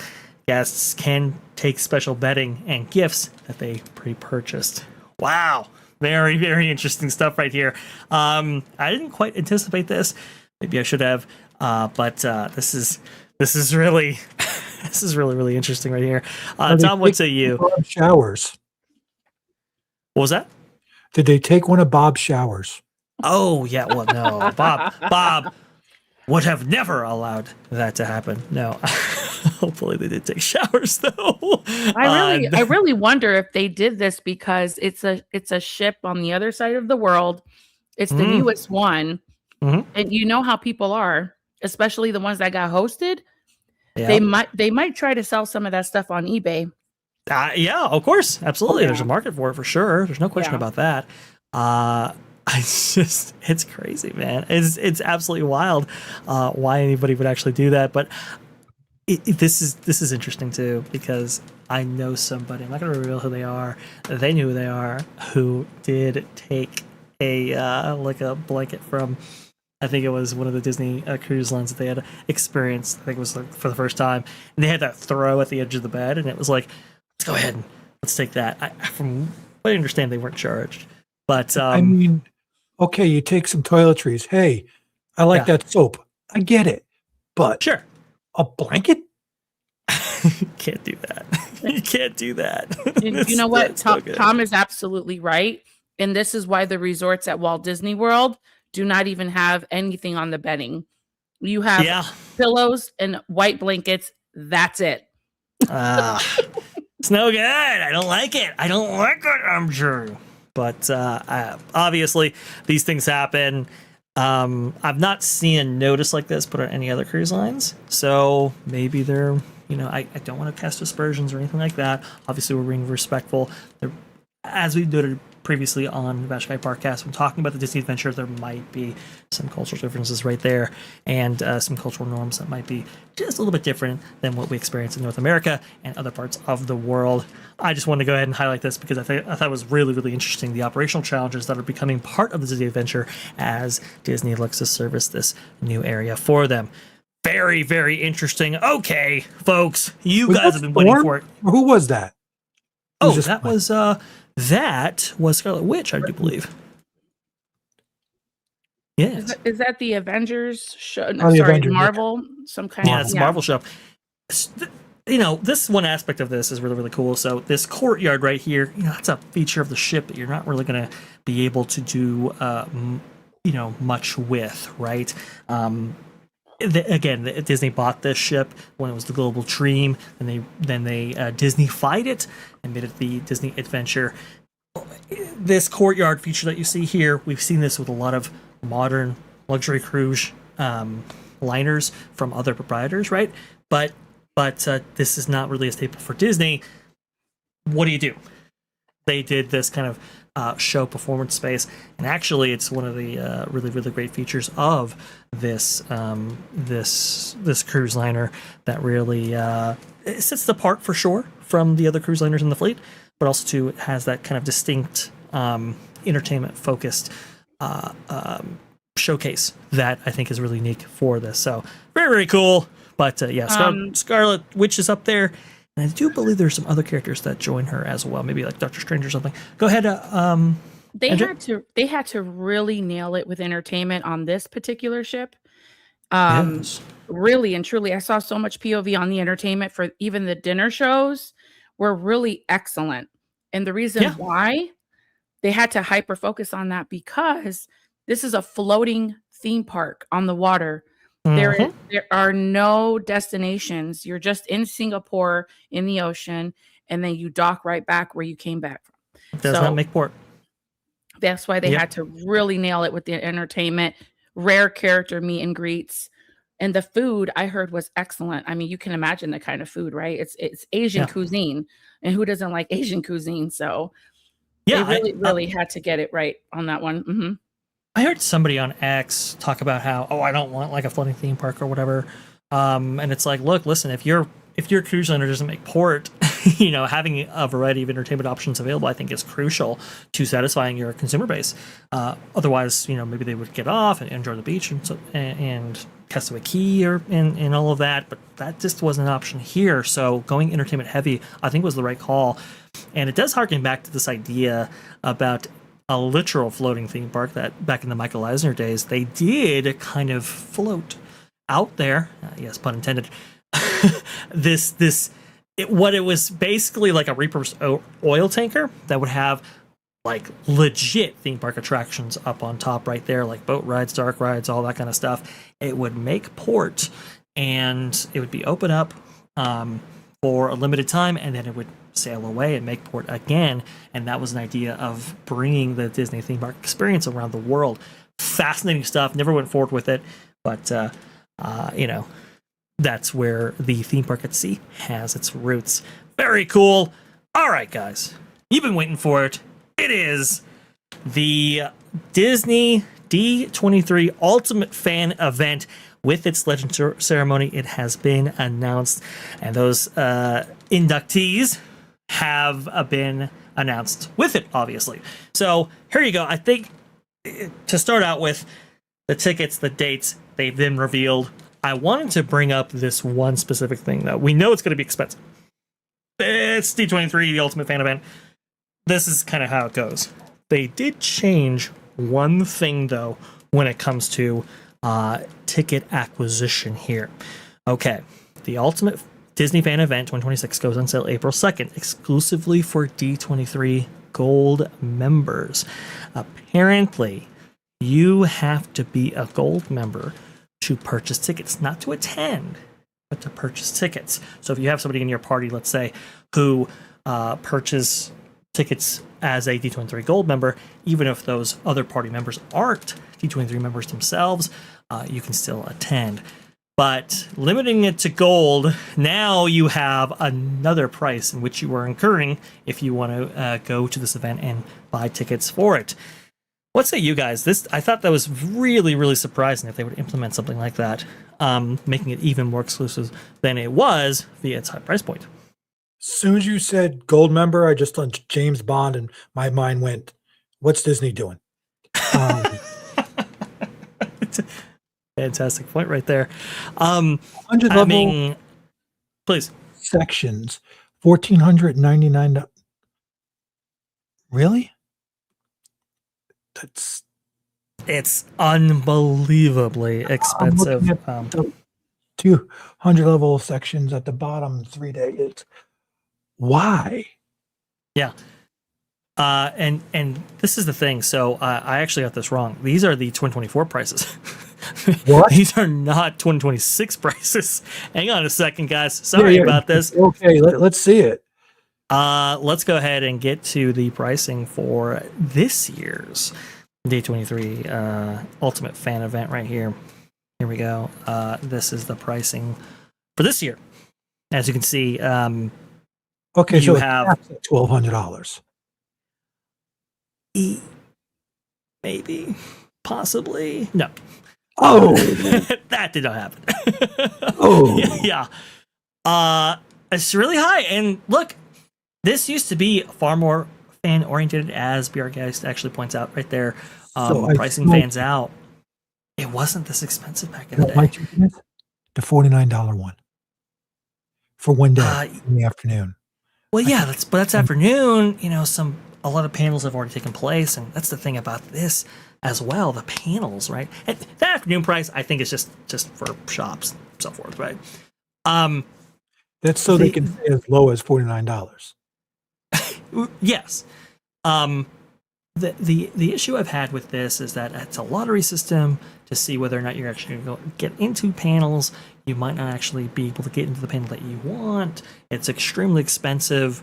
And just to get decent seats at the Honda Center for those big events right there, you can see just the price being asked right there. Tremendous. You still have to get transportation over to the Honda Center, which is a whole thing. It is a nightmare to go to any of these right here.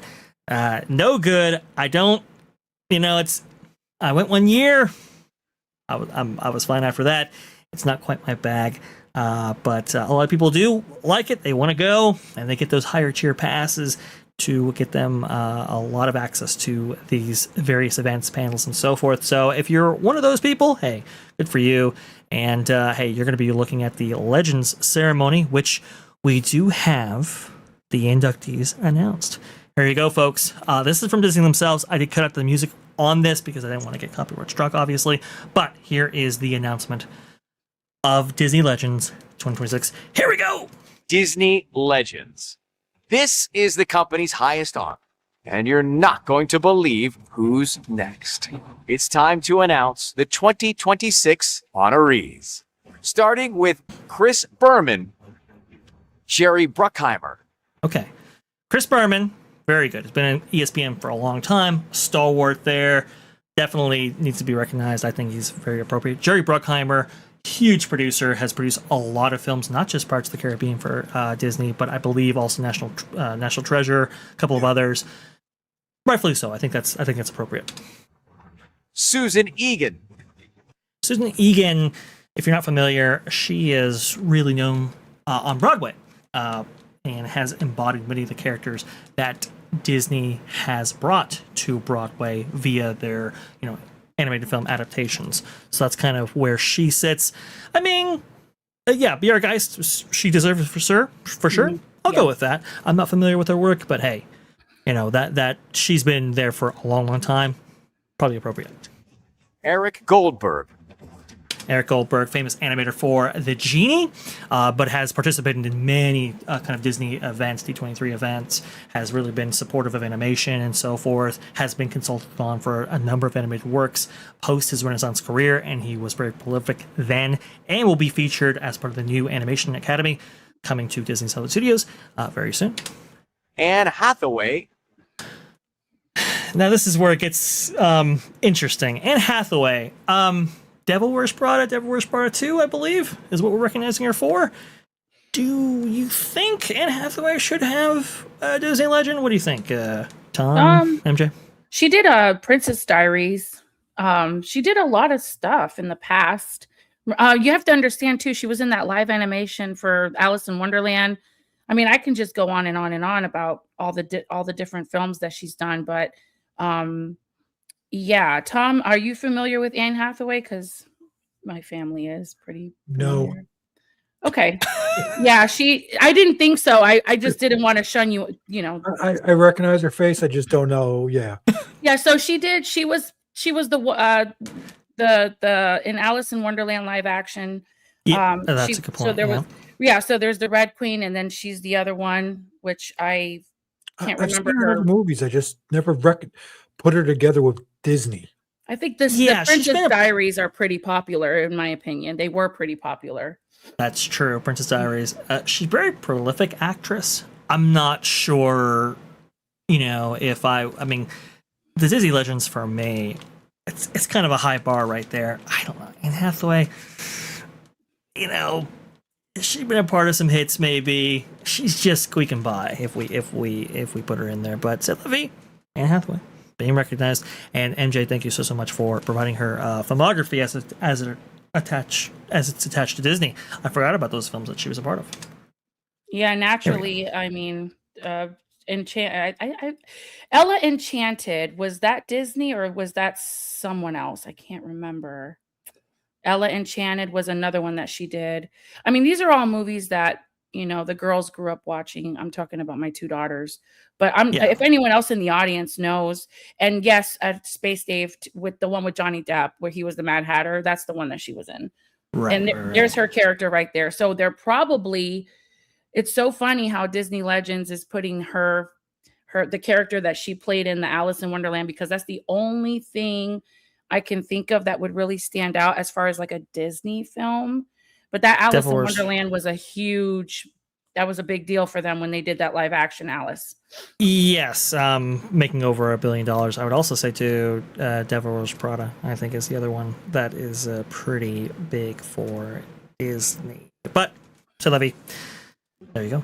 Kim Irvine.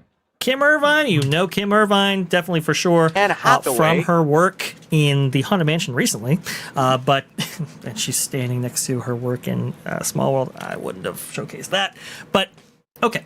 She brings characters to Small World in Disneyland, and got a lot of criticism for it.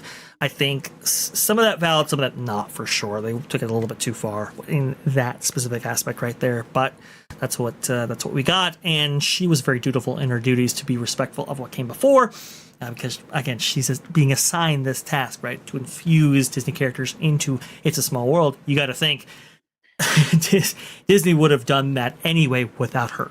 So to put her in charge of that project was the right move, and I think she did a pretty respectable job given the task that she was doled out.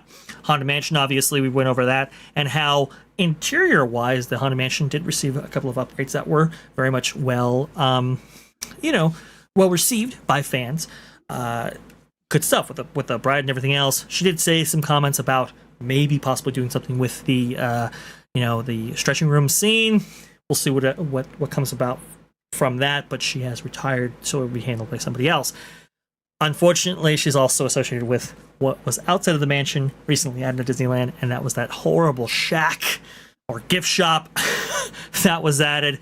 Terrible. We covered that extensively on both TVPO and TPP back in the day. Yeah. Really bad. It's just horrible. The scale, the vibe, the aesthetics, all of it not good. Don't get a shack from Home Depot and repurpose it without making sure it's waterproof. Exactly. That's a great point right there. Yeah. And that it's graded. Oh, terrible. But Got to put her on her ledger. That being said, though, she did do the treehouse recently at Adventureland in Disneyland. Very, very good. She did repaint the castle, and I thought that was a very good project of hers as well. That color scheme being very different from what came before, but I think really highlights the beauty of that castle, and is it's definitely a Disneyland signature today. Did also, too, the redo of the, what is it, Scary Adventures of Snow White. What's it called again? Hang on. I've got it up here. Yes. Snow White's Scary Adventures. Yes. So now it's, what is it? Snow White's Enchanted Wish, right? Gave that attraction and a proper ending. Very, very good. I got to be honest. Kim Irvine, she's got more hits than misses, which is very, very good. Also, too, back in the day when Disney wasn't maintaining this stuff, she and a couple of other, maintenance technicians went back and actually maintained stuff like the Primeval World diorama and stuff like that on their own kind of dime. Like, she was committed, and obviously, she has a illustrious patronage, right, or I should say parents. So that's something right there. Look, I like Kim Irvine. I do. I know.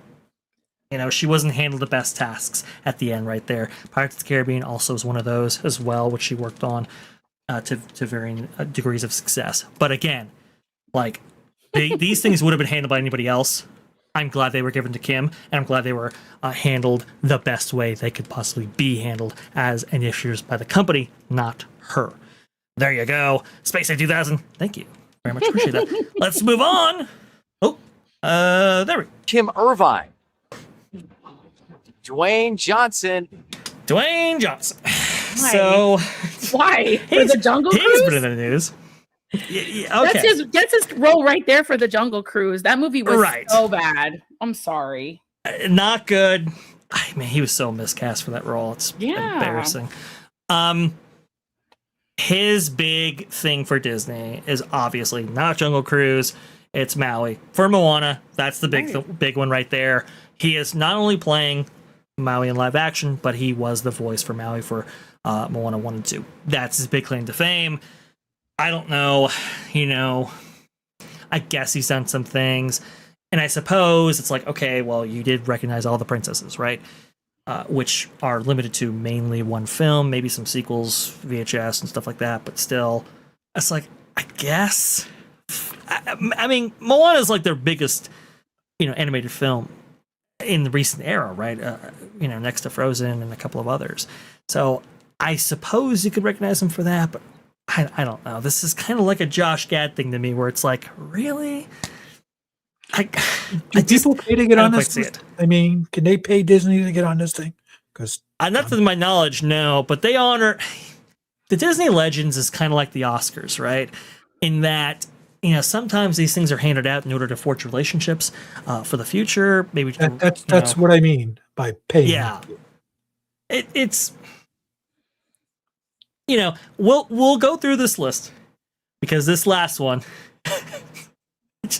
This really puts the entire Disney Legends thing into doubt. But here you go. Dwayne Johnson, I guess he's a legend now. Jonas Brothers. Okay. Jonas Brothers. I'm going to go on a limb here.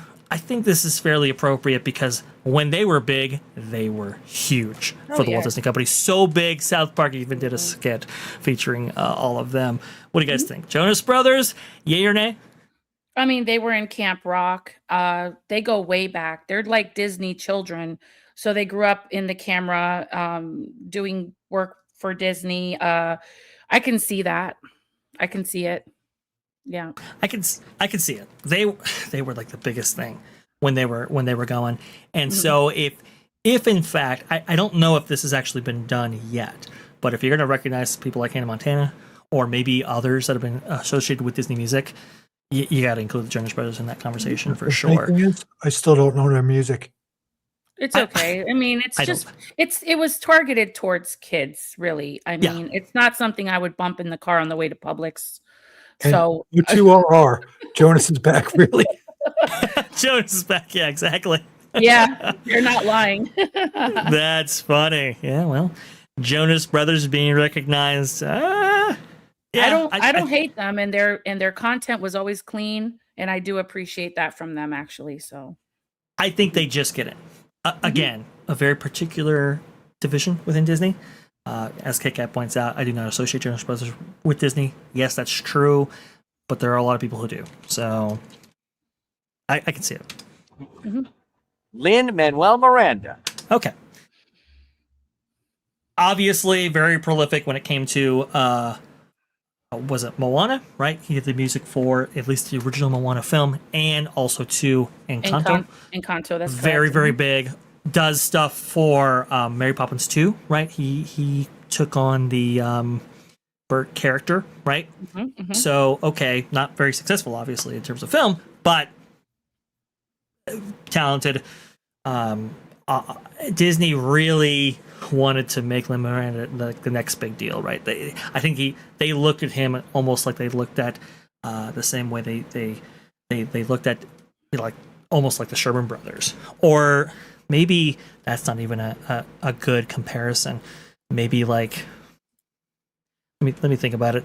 MJ, please. Oh yeah, what say sure. you? No, yeah, Lin-Manuel Miranda, because of the awards that the songs, the soundtrack, if you guys look up Encanto's soundtrack and the Moana soundtrack, those have won awards out of this world. So I can see why, because this man is a composer, he's a writer, he's a musician himself. He also did the Hollywood Bowl. He put that thing together. That was a really good show. I don't hate him. And I know this is a little off topic of Disney, but he also did Vivo. I thought that was a cute film. My kids enjoyed it. He did a lot of stuff. I know he's known for Hamilton. I'm not crazy about Hamilton, but he is a talented individual. He just hasn't had his foot in the company long enough to be getting an award. And I can see why people would be upset about, As a legend, yeah. As a legend, he's still fresh meat, in my opinion. He's a little fresh. And but he's got that we don't talk about Bruno. I mean, that thing won awards globally, not just domestically. That thing is like, that's part of the reason why Encanto is getting their own attraction over in Tropical Americas. People that haven't watched the movie know the songs. So, you know what I mean? It's just. Look, and my thing is you know, I think a lot of people might say, hey, well, did like Howard Ashman, who was the maybe what Disney considered him as, at least our modern version of it. I wouldn't, but maybe modern Disney might. Howard Ashman only associated with what? Mainly two films, right? The Little Mermaid and Beauty and the Beast. But Howard Ashman launched the Disney Renaissance. He got the animators to rethink what it meant to be to do a Disney film in the modern era, had such a legacy and so forth. Makes sense why he would be a Disney legend. Lin-Manuel Miranda, I don't know if his career associated with Disney has been quite as prolific. However, obviously Moana and Encanto, very, very popular franchises for Disney. Lin-Manuel Miranda being a part of that, I suppose it makes sense. Alan Menken, you know, he's already received a Disney legend, far more prolific. But I agree with you. Little fresh. I would have liked to have seen a little bit more work associated with Lin-Manuel Miranda before giving a Disney legend. But yeah, because Moana's shy of. We're coming up to a decade this year. Moana's still kind of, you know, the animation that came out in 2016. We're in 2026, so I still think it's too fresh, too soon. But you know, Disney is notorious for chasing the newest, shiniest thing and not giving it enough time to. I mean, it is almost like it is 10 years ago. Yeah, it's approaching a decade. So I don't know how these awards, Vash, how are these awards based off of what performance, like, or time with the company, contribution to the company? What is it? I mean, you know, let's have that discussion when we see the last one. Sure. How about that? Yes. Here you go. Manuel Miranda. Alan Tudyk. Okay, Alan Tudyk. He's kind of been a stalwart, like a like a hidden gem within Disney animation for a while. Alan Tudyk has played multiple roles. You don't recognize the face. You do recognize the voice, like K2SO, I believe is his name, right there from Rogue One. So Sorry, yeah, guys. But he played King Candy in Wreck-It Ralph. He is also, I believe, isn't he? He did work in Big Hero 6. He did work in Moana. He did work in a lot of films, actually. I think he's Hey, right? In Moana? He's in Moana 1 and 2. I can check and see what role he actually. I thought he was the one of the villains. Let me just double check here. Oh, was he one of the villains? He is That's Hey. interesting. Hey. Yeah, no. He played Hey. What does it take to play Hey? You could have done that with AI. Sorry, save my. Oh, that's terrible. I shouldn't have said that. I'm so sorry. That's awful. Come on. No. Okay, so let's go ahead. Noises all day long, right, Tom? Sorry. Let's get back, because Jonas, if he watches the show, he's gonna kill me if I don't actually talk about his career, because he loves his voice actors, and I do love them too. Okay, Duke of Weselton for the Frozen franchise. That's pretty big right there. Yeah. We have Duke Weaselton, which, by the way, Weaselton. Okay, there you go. From Zootopia, K2SO, as we talked about, Hey. All of these things are within Alan Tudyk's repertoire right there. Been associated with a lot of stuff. Valentino from Wish. Probably don't want to remember that. Duffel from Strange World. But he's been associated for a while. So it makes sense why you would want to recognize him. I think it's very appropriate that you do, because he's been kind of an unsung hero for a lot of Disney animated productions for a long time. I could see the villain from Wreck-It Ralph, the villain. Yeah, I could see that, but not Hey. That doesn't take talent to do Hey. Well, Moana was very successful. So. Hey. Yeah, exactly. Okay, all right, here we go. Now I think we have who did Pua. maybe the last one on the list. Let's see. And Bob Iger. That's the one. Oh, it's our buddy Bob getting a Disney legend. Oh, look at him. He's just all happy giggles right there. Yes, Bob Iger. Could say legend of destroying everything Walt built. That's a very good point. Just a week after retiring, still with the company actually, getting a Disney legend. Wow. I just like, does his ego have no bounds? This is crazy how Bob Iger would get a Disney legend before Michael Eisner would. This is crazy. They're not going to give Eisner anything. Well, and that's the thing. So, Tom, there's been some discussion about that online, right? Because a lot of people are saying, well, Michael Eisner, he was supposedly, this is rumor speculation, he was asked and he declined. And it's like, OG55 had a lot of thoughts to say on all of this stuff, and he brought up a great point. It's like, look, the main building that you see on the Disney lot right now, the one, with the seven dwarfs holding up the roof, that's the basically the C-suite building for the Walt Disney Company. That building is named the Michael D. Eisner Building. So he would like to be recognized, supposedly, for the main C-suite structure, but the very plaques on the outside of the building that hold up the pillars around the partner statue that have Disney legends and their handprints, he wouldn't want to be recognized that way. That's ridiculous. It's preposterous. I don't see why, in fact, Michael Eisner would say no to that. It would seem very appropriate to give him a Disney Legends, and rightfully so. He was the CEO that turned Disney into an empire, and yet we're going to recognize Bob first before Michael. This is outrageous. Yeah, that's just insane. And especially with those investments that exploded in the past months, and they're going to make him a legend on bad decision making and destroying Walt's vision. I don't know what to say about this. The audience is speaking for themselves right now. They're all booing him. Well, yeah, Kit Kat, Iger's a legend in his own mind.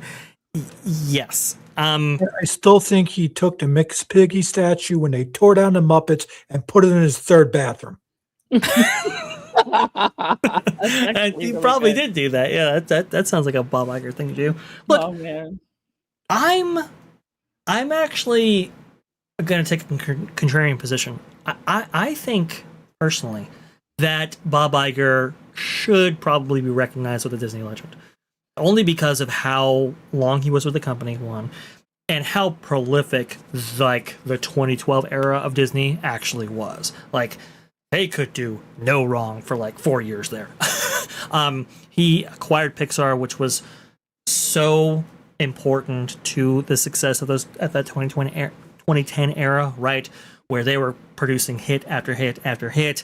John Lasseter, that acquisition right there, that was a big time move that Michael Eisner himself didn't do. Michael Eisner was presented with the option of buying Pixar.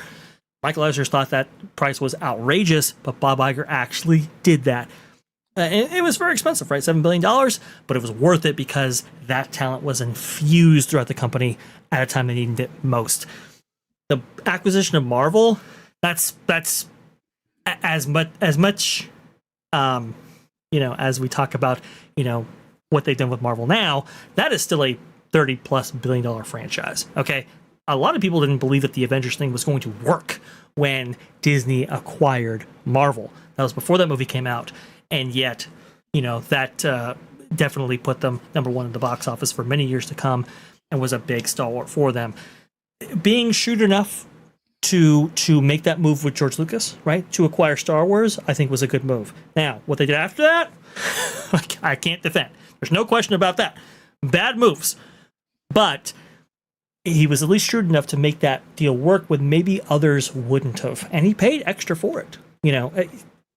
George Lucas wanted more money than a lot of executives around Disney felt it was worth. And yet he paid for it.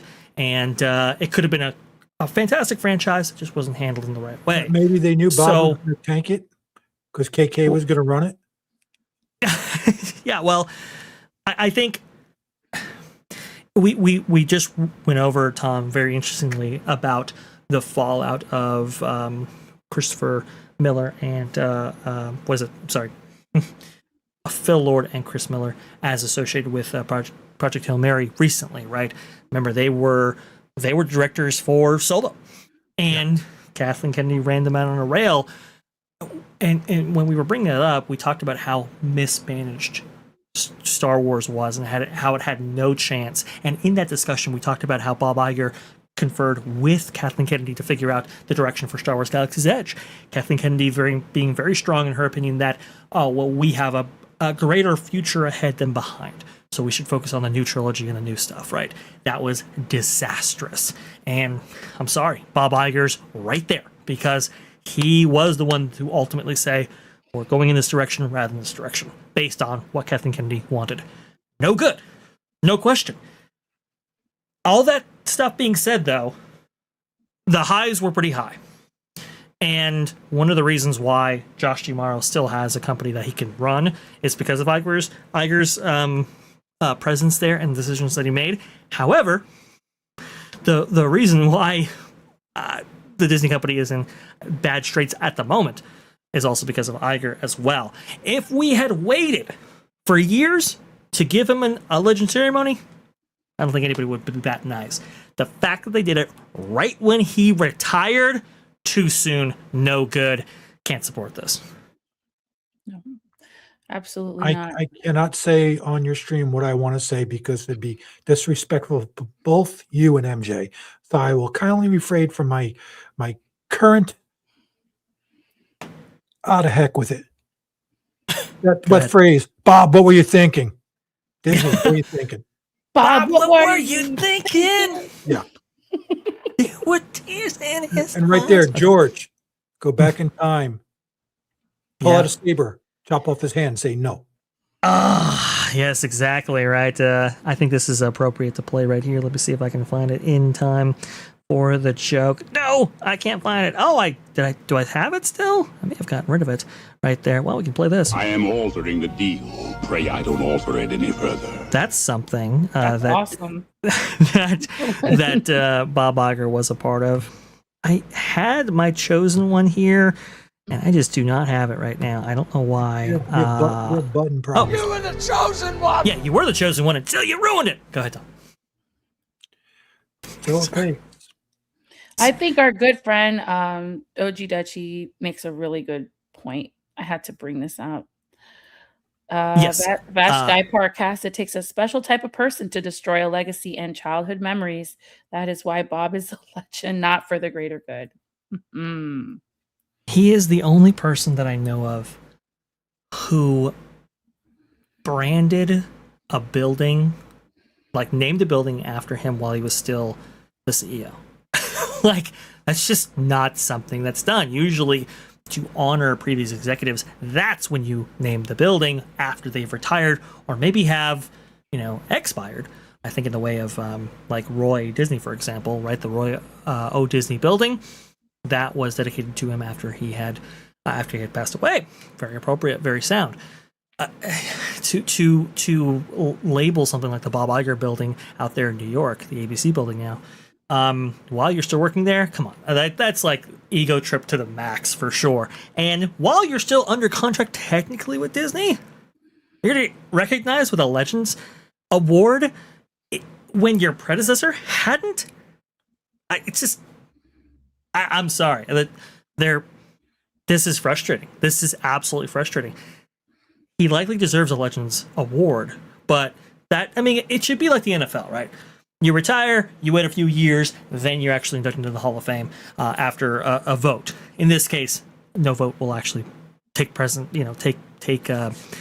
place, obviously for multiple reasons. But there should be some time, right, before your last piece of work with the Walt Disney Company, before you're actually recognized in this way. This just seems like, the farewell tour 2.0, all over again right here. It's just ridiculous. Yeah, absolutely. Go ahead, Tom. Sorry. Right. Yeah. Just showcasing his egotistical nature. That's all. That's what it is. That's all it is. Yeah, absolutely. Right. Yeah. I mean, and people, there have been some Disney defenders and Bob Iger defenders out there saying, "Oh no, he's not so ego driven, and you guys are crazy, you guys are out of your mind." It's like, okay, well, explain this. Not even the biggest Iger fanboy can present a logical argument against this idea that Bob Iger has this amazing ego when you do stuff like this. It's just I don't like it. I don't like it. And here's the thing: the Disney Legends, as we know, as we saw on the list right there, right? These choices are being made for various reasons, and has sullied the name of Disney Legends. I remember when Tony Baxter actually was inducted to be a Disney Legend, and his reaction was, okay. Now, when they said that he was getting a window on Main Street, that's when he perked up, because he knew that being recognized as a Disney Legend just doesn't have the same cachet as maybe it had in years prior, versus the very few that are ever selected to have a window on Main Street. That's just a different dynamic, and I think you recognize that appropriately. And sure enough, we're seeing the destruction, basically, of another institution. Yeah, absolutely. That building right there. I'm just agreeing with I can with the folks in the chat. It's just so much destruction, and let's just hope that in the I'm wondering future if he got things the legend take care because of. he came back and destroyed another one. Yeah, we just got to hope for the future. We can't lose hope. I mean, I try not to lose hope. I really do. I want to see the company make a really big U-turn and just go back to the basics, man. Really. Let's just hope they get it right. I would love to see it. I would love to see a change of course right here. It's just, when I see this kind of stuff, it's like, is anything going to really change? If you're honoring Bob in this way, are you going to inherit the bad culture that he left behind? Are you going to inherit some of the bad decision making that he left behind? Are we going to see bigger acquisitions or more consolidation and so forth that Bob might have wanted, but might be bad for the company in the future? I don't know, but it just seems I just wouldn't have honored him this year. I would have honored Michael Eisner for sure.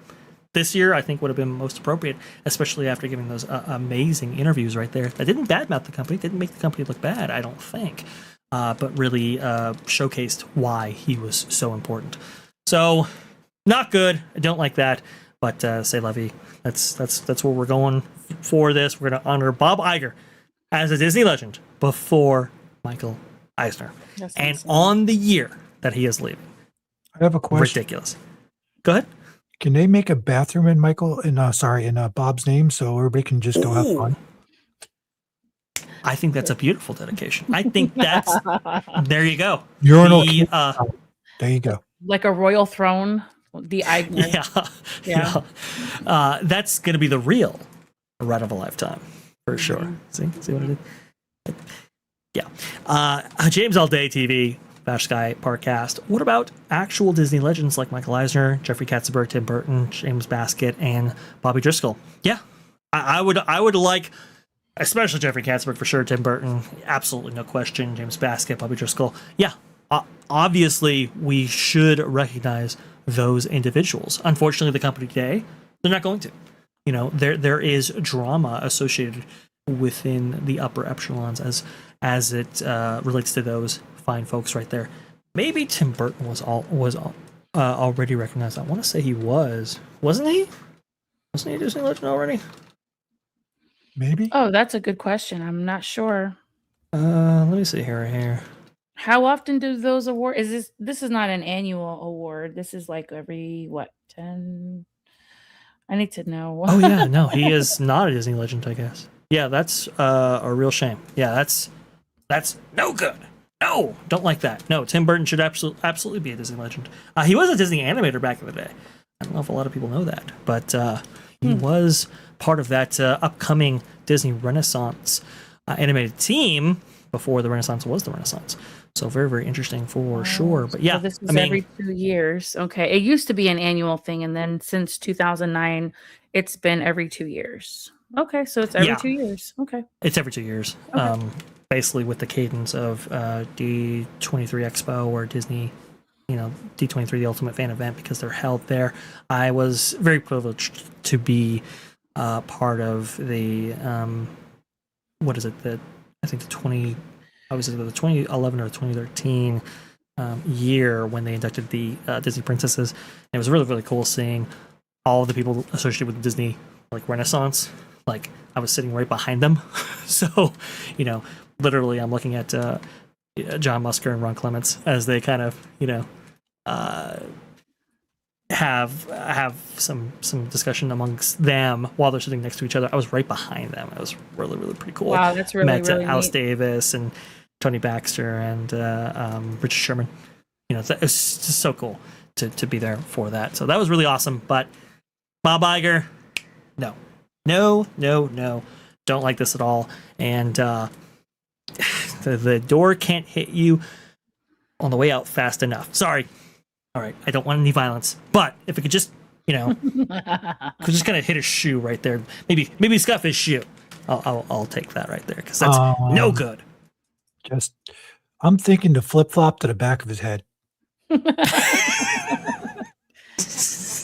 Yeah, like what is it? The NTIS, the head slap right there. Yeah, pretty good stuff. Disappointing. But there you go. That's our show for Vash Sky ParkCast. Thank you so much for joining us on this incredible program right here. And thank you for sticking with us for the 2 hours. We went a little longer because, well, we were going to be streaming over Marvin anyway. We might as well make it worthwhile. And I think you guys did, and obviously our panelists right here really make this show possible. Tom, I thought I had your links. I might not, actually.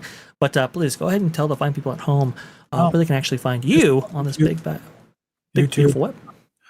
TJ McAfee, and I'm on your show, hanging with Eric and Raph for Broad Banter. Follow Badly is fun. I show up every once in a while with Pro now playing some video games, so it's okay. I have a good time, and I like to cause problems and poke people and make funny things. So, and Tom, would it be all right to play your C-Suite song on this program? Go ahead, let it rip. Paper chip, potato chip, whatever the word is. I'm reading too many different things right now. I don't think there's any profanity in that one, right? No, there isn't. Okay, don't think so. But I'm going to go ahead and put on some B-roll right here because of the subject matter. This is interesting because you'll get the jokes in just a moment right here. But I want to go ahead and just showcase this right here. Yes. While this plays, maybe we can go out on a high note with this song that I think is awesome. So here you go.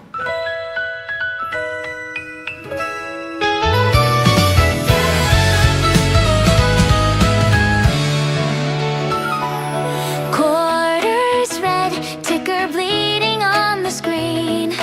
Mouse ears shaking in a kingdom built on green. Josh D in the hallway, fake smile, coffee in his hand.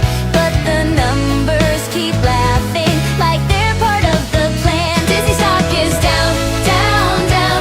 All that shiny eye is gone. Josh D stuck in a pile of doubt while Dana Walden circles on. Round and round the conference room, she can smell the wounded crown. Disney stock is down, down, down, and the sharks all gather round. They said future, future silicon dreams in every slide. Now the suits dodge questions, eyes dart nowhere to hide. Josh checks his inbox for a lifeline, for a save, but Dana's got that calm grin like she's already picked his grave. Disney stock is down, down, down. All that shiny is gone. Josh D stuck in a pile of doubt while Dana Walden circles on. Round and round the conference room, she can smell the wounded crown. Disney stock is down, down, down, and the sharks all gather round. Oh yeah, oh yeah. Who's next on the chopping block? Whose name in the late night jokes? Is it strategy or just rearranging all the smoke? In the glow of the slideshow, you can hear that silent vote. Every smile says it's business. Every eye says watch your throat. Disney stock is down, down, down. All that shiny A is gone. Josh D stuck in a pile of doubt while Dana Walden circles on. Round and round the conference room, she can smell the wounded crown. Disney stock is down, down, down, while the sharks all gather round. Bash, did you just turn on your flashlight? I did. Good stuff right there. Oh man, that was great. Tom, I allow you to do it, but you create some bangers right there. It was just a lot of fun coming up with it's a way to release stress. Yeah. It sounds like a Disney Channel song, like a Camp Rock song. It was so perfect. It's really good. Exactly the feedback I gave him. I said, this is so Disney Channel. This is Hannah Montana kind of You stuff. heard it. You were laughing. Both of you were in the car, I believe, laughing hysterical. Yeah, I love it. I loved it so much. Hopefully you guys got a kick out of that. That was pretty cool. All of the kudos to Tom F., who is, so important to this channel. I can't even underscore it accurately. Here you go. MagicalyMJ, also to producer extraordinaire for our shows right here on Vash Sky ParkCast. Please, where can the people find you out there? Oh, thank you. I'm on X and Instagram and here with you guys. This was a great show. Thank you so much for having us, Bash. Tom, your song was awesome, and your commentary on Epic and everything. What a great contributor. Thank you so much. But yeah, I'm on that Park Place Mondays and Wednesdays at 12 o'clock. It's a happy place to be. And on that Pro Show, you can find me on there too, and a few other channels. So I just love to be with good people that have the facts right. And hopefully we are making a difference. They are listening from what I hear. I think so. There's been some reports that maybe Bob Iger himself, Mr. Disney legend Bob Iger, I should now say, maybe have some burner accounts that were following some of the people that you very well know on this panel and others. Very, very cool stuff right there. Oh, yes. We've got the current stock price provided by RJ. Thank you so much for coming on in. Look at that. Very much appreciate you. Great to see you out there in the chat. Really quick. If it gets to $76, I'm going to buy one stock. How much did he say? If it goes to $76, I'm buying one stock. All right. You might as well. You know, investor extraordinaire. I think of Mix and Iron Man, and man, I feel bad for Mikey. I bet he looks at the 70s very, very differently. Anywho's, that just about wraps it up here. No financial advice on this channel or any others right there. Thank you so much for joining us here for Vash Sky ParkCast. Really, really do appreciate it. There were some stories that we just didn't have time to get to that I think we'll go ahead and include in future coverage right there. But boy, oh boy, is the theme park world really, really interesting. We'll be covering it all here next week at 2 p.m. Eastern right there following that Park Place, and also to 7 p.m. Eastern on Thursdays right here. We also want to go ahead and bring out memberships that will offer member exclusive live streams, and oh yes folks, they're going to be very, very interesting, a little bit different than what you see on here, which I think is going to be really, really cool for people who actually buy in. That's going to be awesome. Again, we're still waiting for the monetization approval, but once we get it, you'll know about it. And 2K subscribers, all thanks because of you and for what you're doing and how you're supporting us out there. Skylanders, thank you so much. And remember, the sky is the limit. See y'all later.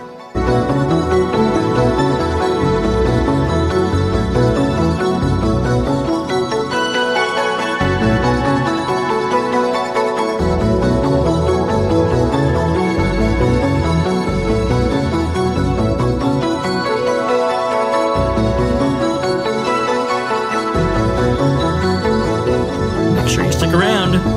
Redirecting to Tron 3PO in just a moment.